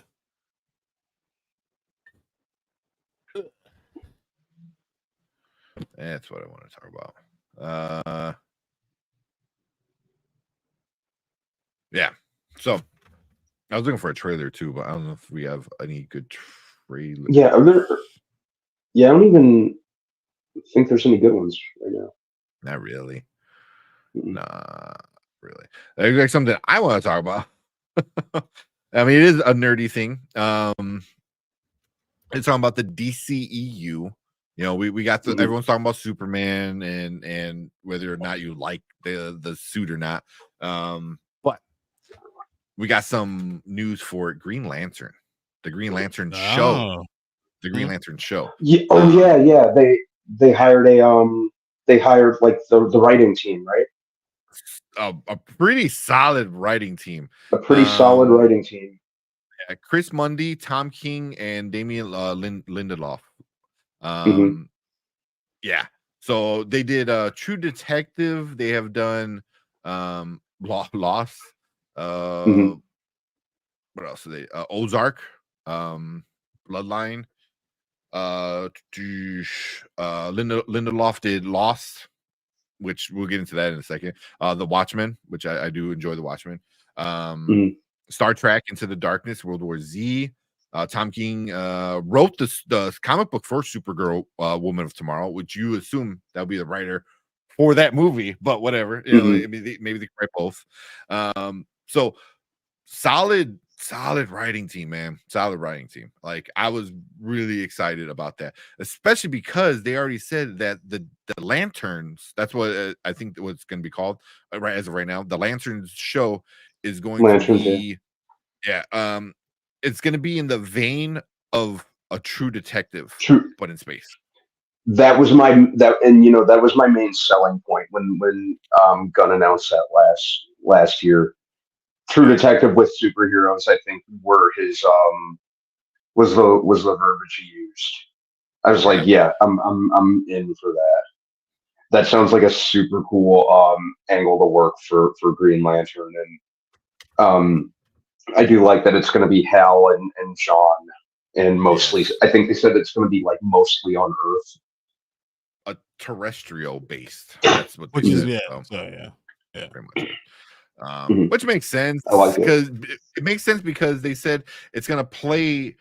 It plays a really big role leading into the main story that they're trying to cross the film and television. So it makes sense, like if you're doing Justice League and stuff like that. You know, Batman doesn't really go into space.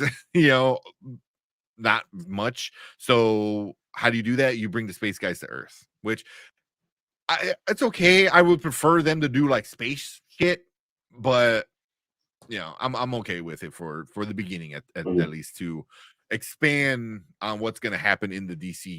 You know what I mean? And you can, that's how you can bring in like some of the space stuff, because these guys know that. So maybe you have this evil big space villain coming to Earth and stuff like that. But the whole True Detective style sounds awesome.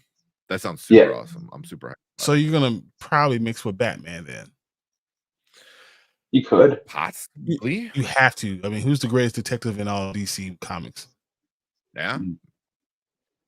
You know, I don't know if there's any. I mean, they just got the writers.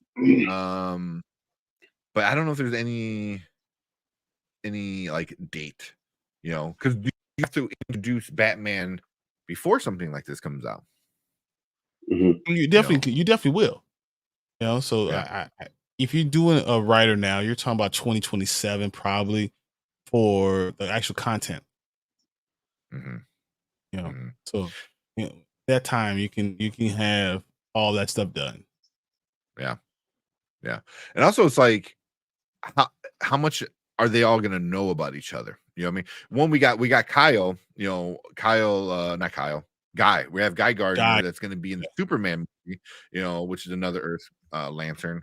So he could be that connecting that like, oh, hey, there's this Superman dude here, and then there's Hawkgirl and Mr. Terrific, and there's a lot of these heroes on Earth. So it could be, you know, like a good stone for them. Like, oh shit, like maybe you guys need to get ready, you know, some more. Yep. Yeah, but just the whole True Detective thing still just blows my mind because I was like, how close of that are you gonna do? How close of that style are you gonna do? I mean, are you gonna go to a detective noir type thing too? And like do maybe like Batman by Gaslight? I mean, I'm just saying there's different storylines you can use with that. Yeah. I mean, they can. I can see them hinting at Batman, but never showing Batman. Like, oh, Batman. There's this Bat guy that's also looking into this, you know, and he's a villain, you know, or something like that. So it could, because it says it leads into the bigger issue of the whole universe across movies and TV, right? Plays the main story that we're telling across our film and television. So it could lead into like them finding out about Batman, and then that leads into the Batman movie, you know, or something like that. So I think for me, the biggest thing with this one is you got to cast Hal and John perfectly, especially they're going to be next to each other the entire movie. They need to have chemistry and they need to act like who they are in the comic books. Yeah, absolutely. Yeah, that's like down, right, because there's so much casting going on, right? I mean, there's some great people for Hal. I mean, I don't know if it's great for Hal, but John, I think there's like a limit of like 5 guys that you think off the top of your head, and you're like, if you don't get one of those 5 guys, and you casting for possibly Black Panther, possibly all the X-Men. Thor 5 is being, you know, written now. I mean, there's a lot of things going out there. You know, Midnight Suns is going, you know, coming out. You probably need to get on it now. Yeah. And which brings up my question: who would you want to play John? You know, I don't know. Trevante Rhodes would be good. Okay. He'd probably be my number one. Like off the top of my head, I'd say him. I think he's around the right age, definitely the right build. Obviously, if you've seen him in Moonlight or Bird Box, you know. Who else would be good? I'm trying to think who else would be good as John. So I pulled up a thing, but I've seen that what he said. Was that Desmond Idris? Who is that? I've heard. I think he was on Snowfall, if I'm not mistaken. On Snowfall, yeah. Swarm. He was in Swarm. I can see that. I see that. He's pretty young, 30. Well, young Hollywood, 30, 32. So, you know, somebody you can keep around for a while. I like that. I like him, but I want him in a different role. I really like him, and I want him in a different role. Yeah, that's what I'm saying. I'm looking at. I'm not going because I don't want to change it into anything, but I want him in a different role. That's all I'm saying. Yeah. Even though he's probably older than what they'd go for.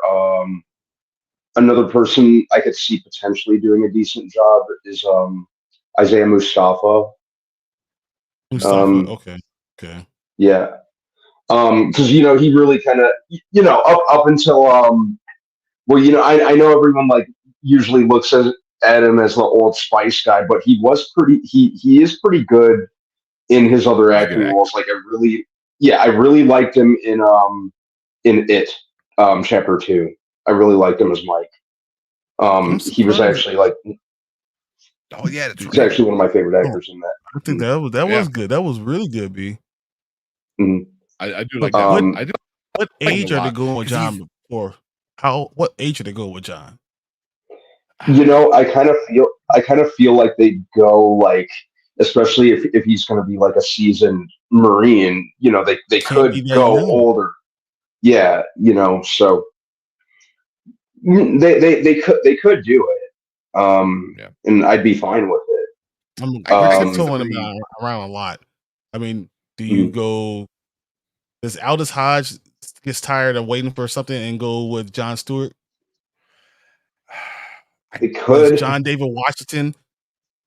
I see John David Washington on this list. I think John David Washington's too small, but I think he's too small.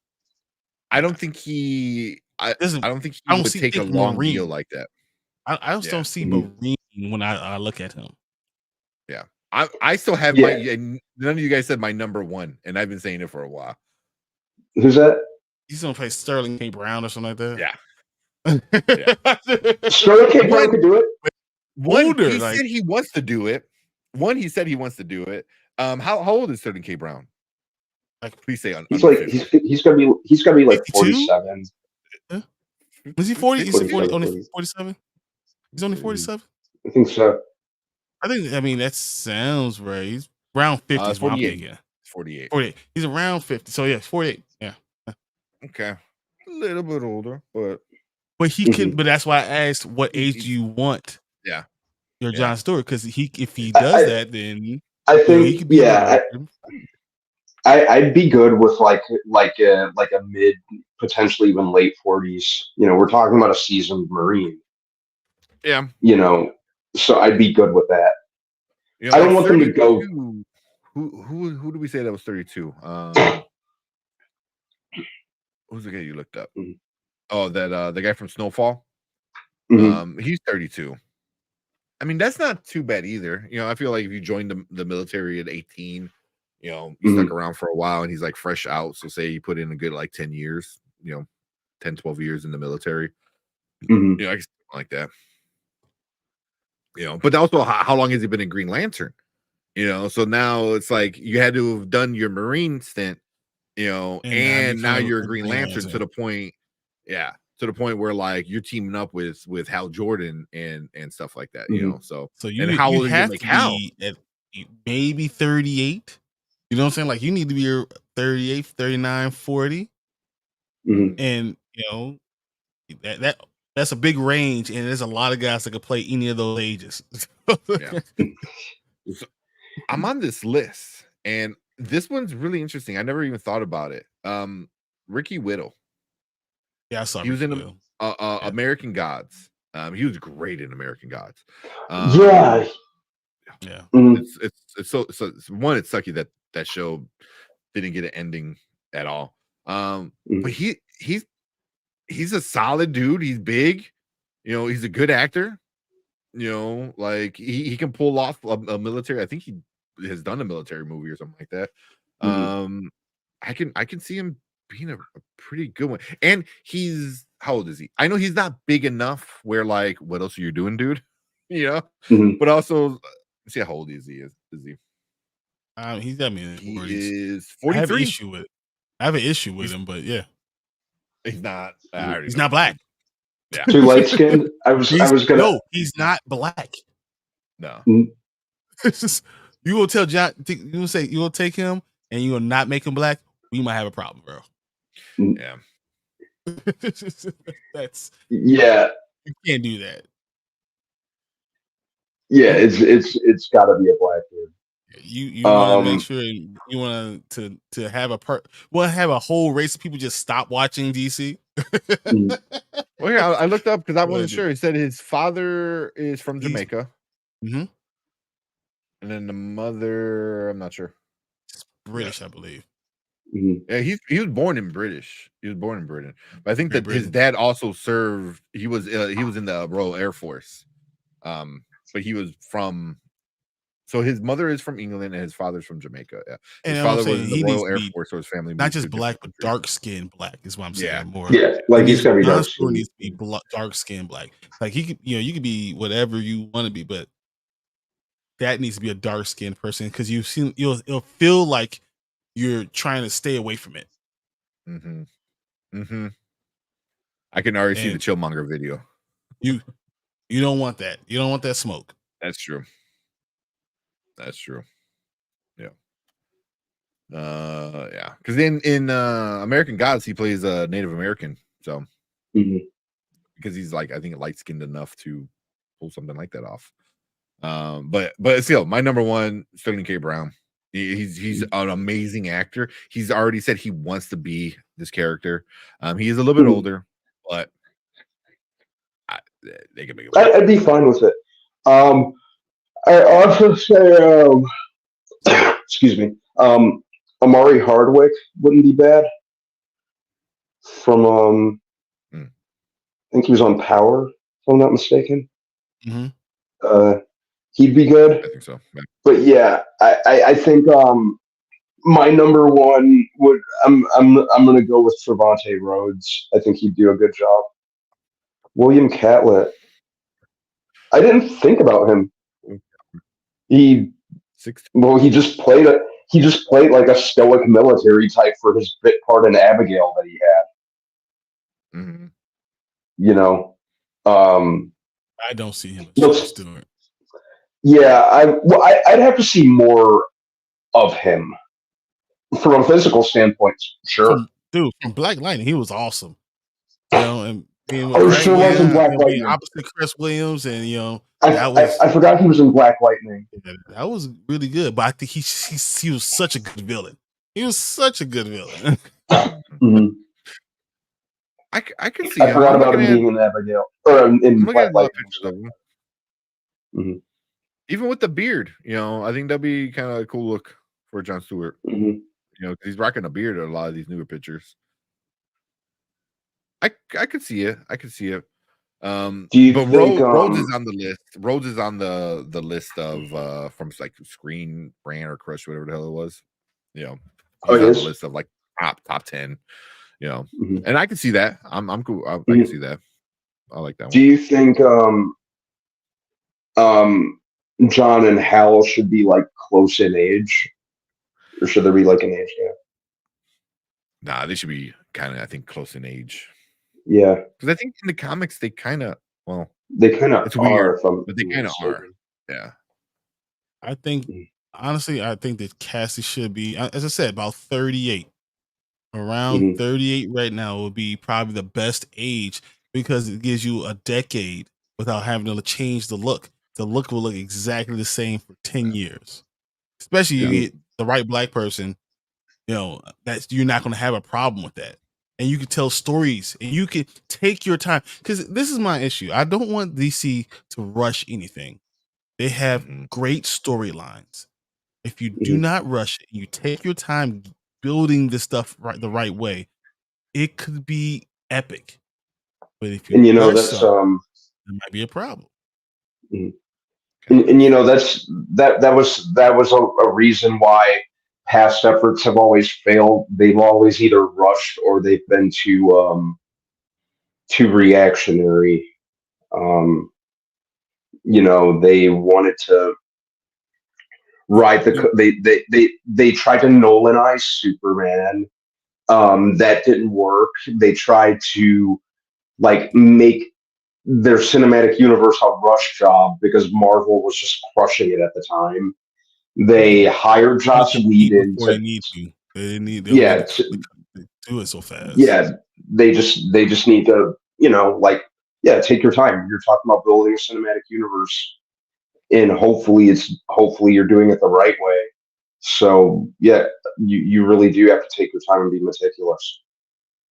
You know, because there's been way too many misfires in the case of DC in the past. Yeah.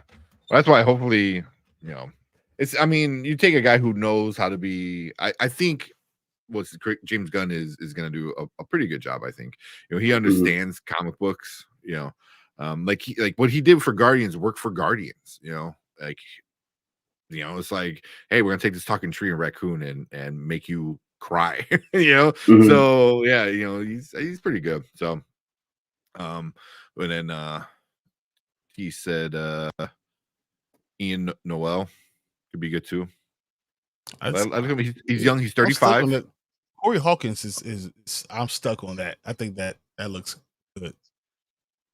Corey Hawkins could do it. Corey Hawkins. He played he played Dre in Straight Outta Compton. Yeah, he was in Kong Skull Island. Yeah, I'd be good with that. Yeah. Loved him in Straight Outta Compton. Well, I've liked him in everything I've seen him in.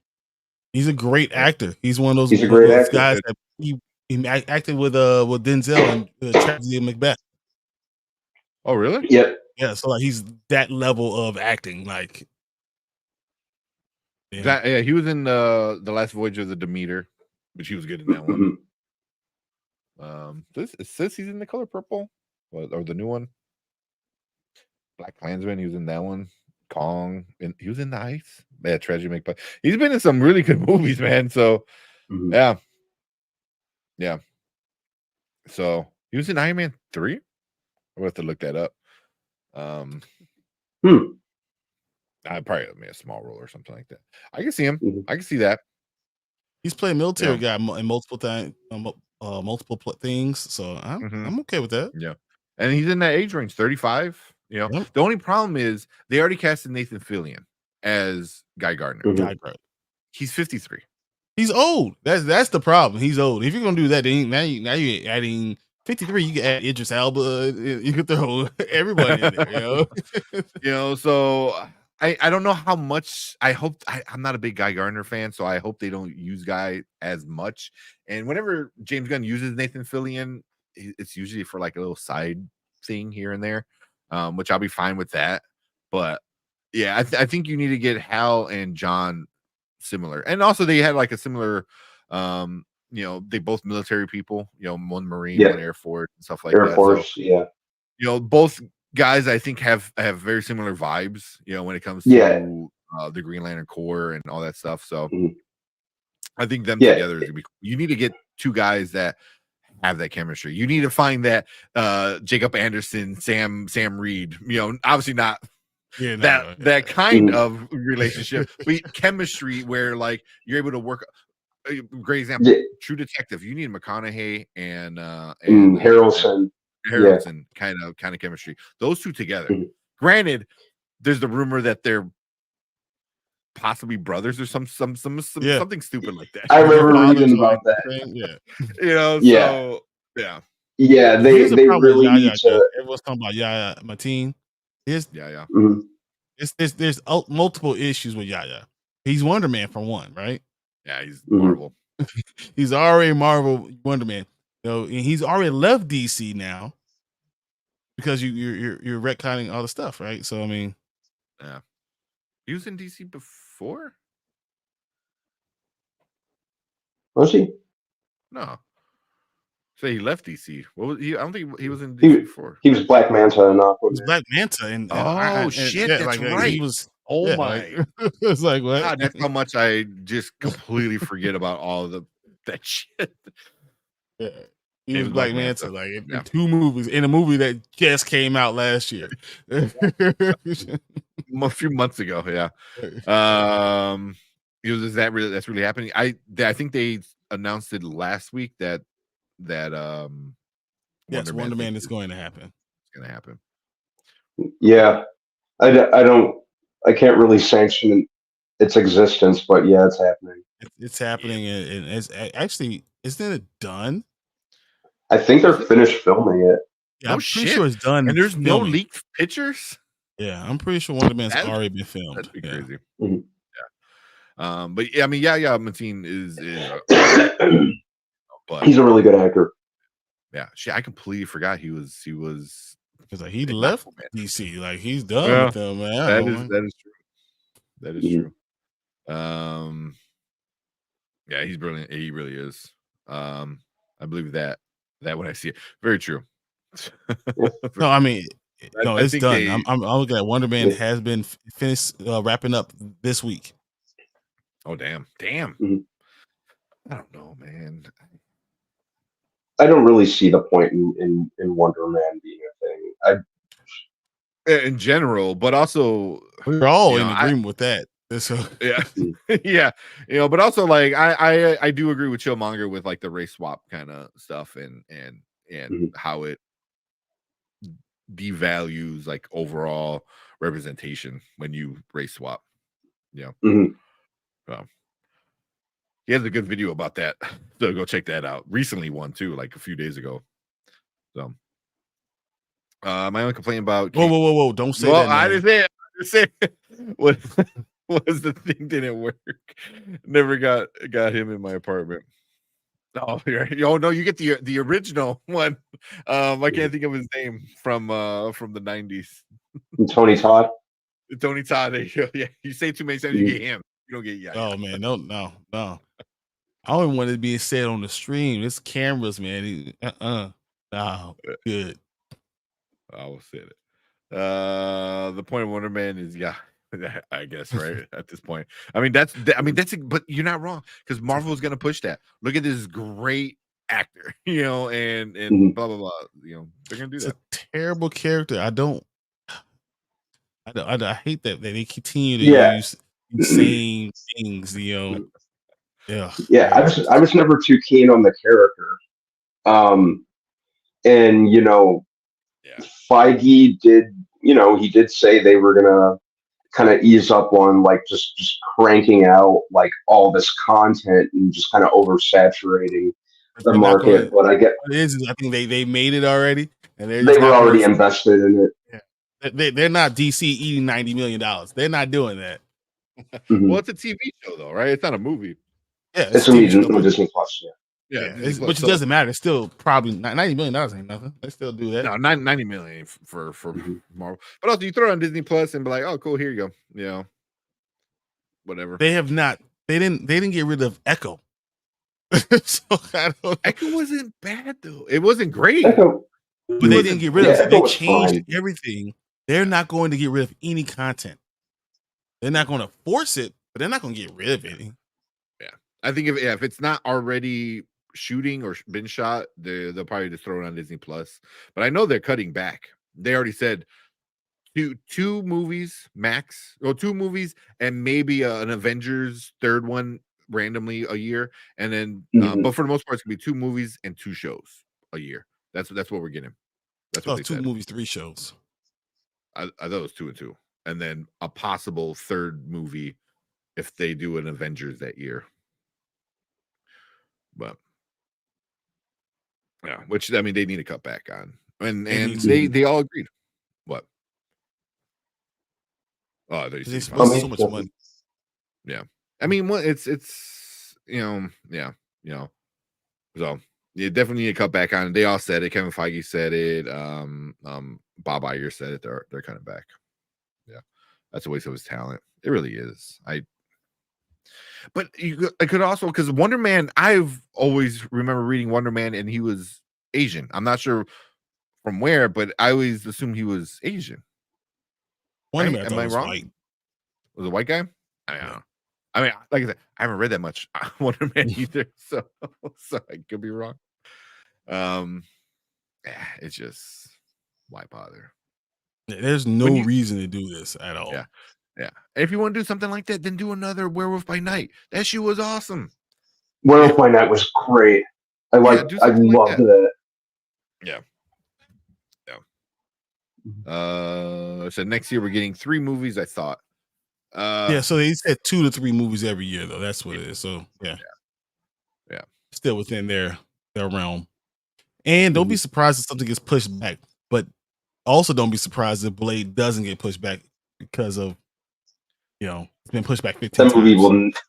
That movie will never see the light of day. Yeah. No pun intended. Yeah. Pun intended. Yeah. So we did some casting. So real quick, so before I move on, so one of the big drama is James Gunn bringing on his writing crew, right? Great writing crew. But Damien Lindelof wrote for Lost. And and James Gunn had some very not good things to say about Lost back in the day. Yeah, I remember that. Yeah, he had called Lindelof and the other writer like straight up evil. Like, you guys are the devil. You guys are you suck at finishing shows. Like he said some funny stuff because everyone was thinking that. So like he's not wrong because no one liked the ending of Lost that I know of. Lost was amazing. Lost was great until they lost like the point, the plot. At the end there's like fucking purgatory. I was like, no, that's so bad. It's so bad. But Lost was great, and Lost got I everyone like hooked. Lost. And then the ending, I thought the ending was one of the worst endings ever for a TV show. I mean, no. I can think of at least 3 things that have been worse. Secret Wars. Secret Wars. The whole show. Secret Invasion. Secret Invasion. I mean, that was Yeah. crap. No, that was crap. What a wasted opportunity. I'm still bummed out about that. It had the potential to be awesome. Yeah. But it was never to the point where people were like addicted to it. Like, but also that's only just one season. Like Lost had really great seasons where people were just pulled in. And then the whole ending. And that's the thing, is like, how was it, like 6, 7 seasons? You know, and then you just crap it out at the end. Yeah. Yeah. Game of Thrones. Yeah. Game of Thrones. The last episode, the last season. I will die on that hill. That last season was crap. I'm like, oh, you should have seen Khaleesi turning into that. No, what? Like, that makes no sense. Like, oh, she always wanted to kill people. She was killing bad people. Like, you just don't turn it into killing everybody. You know, like she was killing slavers and slave owners and setting people free and all this shit. You know, women, she was helping women be better and stronger. And at the end, she's like, oh, no, I fucking kill everybody. It was like, what? Yeah. So, John Campea and other people are like, oh, you saw it coming. No, you didn't. No, you didn't. Just because she killed people didn't mean you saw it coming. I would die on that hill because that was such a shitty way to end that character. I was so pissed. I'm like, I invested fucking years in that show. And you're just gonna shit it out 10. Like that at the end. Yeah. How I Met Your Mother had a trash ending. I didn't mind. The last episode was bad. I liked the last season. It wasn't the best season, but I liked the last season. It was interesting. It was fun.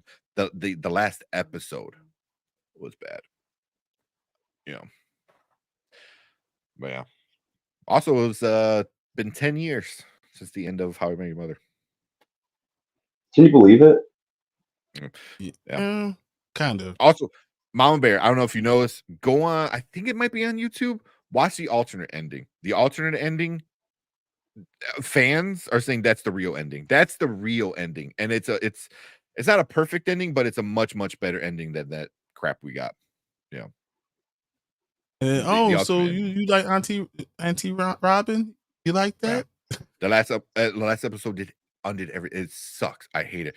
Check out the alternate ending. I think you might like it, especially if you hated that one that much. And it's a better ending for sure. So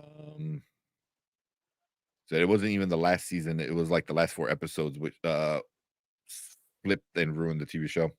Yeah. Yeah. Oh my! What they did with Jamie was so fucking stupid. Like, he had one of the best arcs as a character, like on TV at that point, and then they take Jamie Lannister and then just completely undo all of it. So they just wanted to like shock and awe people. That's the problem. You try to outthink the character arc. You spent all these years developing a character arc, and then you try to outthink it. Yeah. I think they were done because HBO was like, hey, you want another 2 more seasons? And they're like, nah, we're going to go do Star Wars shit. And then obviously that fell through. But you know what the, because it was D&D. I forgot what they were, but the writers for Game of Thrones, you know what they have wrote, what they did recently? No. 3-Body Problem. Oh, one of the best shows I've seen, period, this year. Oh my goodness. But don't be surprised, like, by when they're done, when they're about to be done with it, the last season just completely craps out. They were like, and aliens came and took off a dog, and they're lasers, and yes, yeah. But they did 3-Body Problem, and 3-Body Problem. I guess I haven't watched it yet, so I'm. You haven't watched it? Oh no, I need to, man. But I feel like that's something I want to sit down and pay attention. No, you're going here. You need to do it on a day that you know you have the next day off. Okay. Just I'm gonna watch it nonstop, so I need to sleep. Honestly, Tank, wait till July. At this point, Yeah, wait till wait July. till July. Yeah, yeah. So, It but is they so good. yeah. But people said like that story was considered unfilmable. Like you can't put that in film, because it was so wild in the book. So No, they did it, and they did a wonderful job. And oh my goodness, yeah, that's why Whoa. they're great writers. And that's the thing that's even more upsetting is like you come back and you do something like Three Body Problem, which everybody that I know that's watch it, even non sci-fi people fans watch it and they're like, this is amazing. So it was like, you have the talent. You did Game of Thrones shitty on purpose just to get the fuck out of there. That's the part that sucks. It was like you could have done greatness with it. Because you like that's more annoying. But yeah. I really like the mother. She got the raw end of the stick. Yeah. How I Met Your Mother. Yeah. Like, oh yeah. And now she's dying. And now, like, what? Oh my god. What? I just met her. I know. Like 2 episodes ago. What are you doing? Man. And that was like at the time I didn't know anybody else who was really watching the show. Besides like 2 other people. And those 2 other people I talked to, I think one was my mom, and then one was like a coworker at the time. And they're all like, "Oh, are they gonna kill off her?" I'm like, "No, they're not gonna kill her off. Like, you just brought her in. How are you gonna kill her?" They fucking killed her off. I was so pissed. Jimmy really did have a crazy arc from season 1 until the end. He did, but it was just such a bad ending to his arc. Like, you could have had the happy ending. You could have had the happy ending and say, fuck it, fuck my crazy family. I'm gonna be happy, but you fucked up in the head, man. Go back to your crazy sister. Oh man. The romance of Robin and Barney, the whole series leading up to a woman they killed off. Yeah. The Barney and Robin thing, I didn't mind the first time because then you found out they weren't good for each other, And then they did it again. And then they did it again. It was just a slap in the face. And then this time it works. I was like, what? But then it didn't. Yeah. But then it didn't. And then Barney goes back to being super fucking, dirty, nasty guy. I was like, ugh. And then has a kid. Jesus Christ. Yeah. It's they did Barney. Barney might be one of the worst things they ended. I mean, because he has such a good arc and it's such a good like he became like he was always kind of in between of being a good person and a shitty person, but he ended. He ended being like past that that stage in his life, but they just undid it. Yeah, right back to it. Yo, what's the gang of y'all watching Garfield or Furiosa? I already watched. I went and saw Garfield today, and I'll be watching Furiosa tomorrow. So yeah, I'm gonna go see Furiosa tomorrow. Like I said, I told myself I was gonna go today, but I just was feeling lazy. Yeah. Yeah. So, yeah. Well, here just to finish up the Green Lantern thing, so I can just make it into a clip. So yeah. So leave a comment. Let us know what you think about the Green Lantern. The showrunners, any castings that you might. I know we did a lot of John Stewart stuff. What do you think about Hal Jordan? Who you want to see it play as Hal? And there's a few names going around. Garrett Hedlund. That's a good one. I think he'd be good. Yeah. So that's one. There's a few other ones, but so far good news coming out of that. I'm excited about it. But leave a comment. Let us know what you think about it. Make sure you come and join us every Monday and Thursday. We are live, so hit that subscribe button, hit that like button, and a little shout out to what's coming next. We're doing a giveaway, so if you want to be part of the giveaway, definitely be a subscriber. And we're doing a special giveaway for members. So if you could support us on that level and be part of that giveaway, then we would love to see you guys there. But we'll definitely do some giveaways at 1,500 subscribers. So appreciate all you guys watching live. Stick around because we're gonna move on to our next topic for the night. Now talking about DC stuff, we gotta talk about Thor. Thor 5 they're looking for a writer. It's already been greenlit. It's happening. Mhm. Thor 5 is going to be coming out right now. Probably right after Secret Wars. I think that's what's gonna happen. I think they're gonna do that, and Thor will be one of the ones that kind of bridge the gap between X-Men and Fantastic Four, and you have Thor. He'll be one of the originals that kind of bridges the gap. I saw this. I don't know how true this is. It's a rumor. George Miller, says addresses all of the praise from Chris Hemsworth. Yeah, and he even said he'd be open to doing a Thor movie, a Thor 5, which that would be awesome. George Miller's awesome. Yeah, I really think they can't afford to miss with whoever writes and directs this one, because Love and Thunder just wasn't it.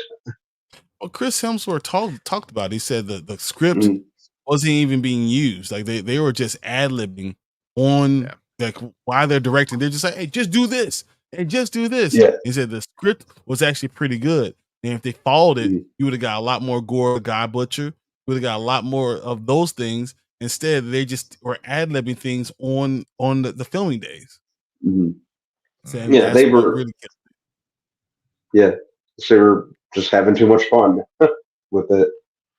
Yeah, and then that's what he said. They're just having a lot of fun with it, and they got lost in the sauce, kind of.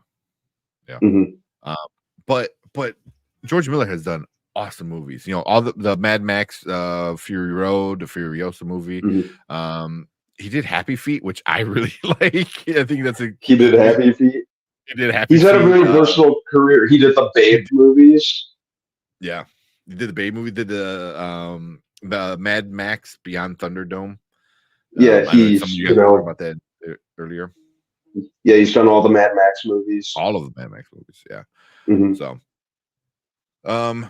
So yeah, I mean, and he's recently worked with Chris Hemsworth, obviously with the Furiosa movie. So I'd be cool with it. I think it'd be nice seeing going back to maybe a good action Thor movie rather than a lot of jokey, goofy Thor. Yeah, I mean, Thor is a powerful character, so you could do a lot of cool things with him. Yeah. But he don't need to be the a joker all the time, and you need to have a real villain that you give time to. Yeah. So the rumor is Thor 5 scheduled to film next year. Writer and director being sought. The end of next year. So they said I think it's like December 2025, January 2026, but that means the whole year basically. So it finishes, let's say it finishes September 2026. That means we're going to release date like May 2027.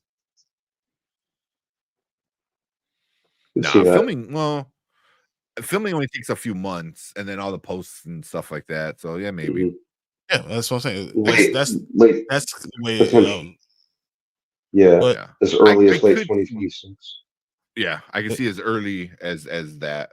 So they say it's going to be after Secret Wars, so it's going to be 2027, and most likely will be May of 2027. Now I follow. Yeah. Yes. Yeah. I get. If you're looking at the times that the movies come out, then you're most likely going to get, right before summer 2027. Yeah, damn, that's a long time. But that's when you start filming. They're not filming 2024. They're filming at the end of 2025. They're just looking for a writer right now. Looking for a director right now. They have no idea what movie they're going to have. So that gives them time to do those things. Yeah. Like Brandman said, take your time. Figure out who Thor is now. You're kind of stuck with him having this little girl, as part of his life now. So you got to do that. Hercules is there, gonna hunt him down. And I thought they did a great casting with him. from the dude from Ted Lasso. Mhm. So Brett you have Goldstein some or whatever interesting his name is. yeah, I can't remember his name, but you have some interesting stuff I think they can get into and do it. But you have to figure out who you want Thor to be, you know. And I don't think the jokey Thor is going to work again. You know, not too serious either. It has to be somewhere in the middle, Mhm. entertaining, engaging, along with power. Yeah. I think he needs to be less jokey than Ragnarok, because in Ragnarok he was still kind of jokey, but more not as serious as he was in like Dark World or Dark World, yeah, Thor Dark World. Yeah. So you gotta find that happy middle space. Mhm. Maybe he's like that in Furiosa. We haven't seen it yet, so maybe he's like a good high action with some good jokes. I don't know. Mhm. Hopefully he is. That's what I hope he is, but we'll see. Yeah, I'd be. Yeah, that's a. Mhm. Even if it was kind of like along the lines of how he was in Infinity War, maybe just lightened like a little bit. You know, like somewhere in between how he was in Ragnarok and Infinity War, I'd be fine with. Wow. Like, yeah. Oh, Horror Geeks. Furiosa is his best performance. Wow. That's awesome. Wow. Now I'm excited by tomorrow. Yeah. I heard good things about the movie. It just didn't do well, but also no movie did well this weekend, so I'm surprised. That's it's too bad. But yeah, they as long as they don't as long as they don't go as silly as they did with him in Love and Thunder, where they just made him a complete goober. Yeah. Damn, he stole the show. Damn. Okay. All right. I need to finish it because I'm getting laggy. But cool. Yeah. Anything else about Thor 5? No. That was good. I'm glad we're going to get it. I'm glad we're not going to end on a low note. And hopefully if be a great director, this is a great movie. I'm glad it'll be a connecting tissue like type of thing. Like it'll connect to all the rest of the stuff that we're getting with the soft reboot that Marvel's gonna be. Yeah. But cool. You want to end it up, Brian? Because I think I might be a little too laggy. Hey guys, so that's what we're talking about for Thor 5. Just wanted to make sure you guys checking it out. Let us know what you think the writer and director should be. What way should they go? How should it be a connective tissue to everything else? Let us know in the comments. Tell us what you guys are thinking. Hey, we are on our way up to 1,500. We're gonna do a giant giveaway. We're gonna do one just for our members, and then we're gonna do one for everyone else. We will talk about that with the rules and how we're gonna do it. We're only like 13 away, so jump in the membership so we can do these great giveaways, and we can talk about a good Thor giveaway. So that kind of works for everyone. Thanks to everyone for jumping in. Thanks for the chat for being in here. And we are going to get out of here and end the show right now. So, all right, guys, we'll talk to you later. I will wait for Tank, but he's going to have to restart his own computer. So we're going to go get out of here. See you guys. You got anything else, B? That's pretty much it. All right. It's past midnight, past my bedtime. So I'll see you guys on Thursday. See you guys Thursday. All right. Appreciate you guys. And thanks to our members real quick. Thanks, everyone. Good night. This program was made possible by viewers like you. Thank you.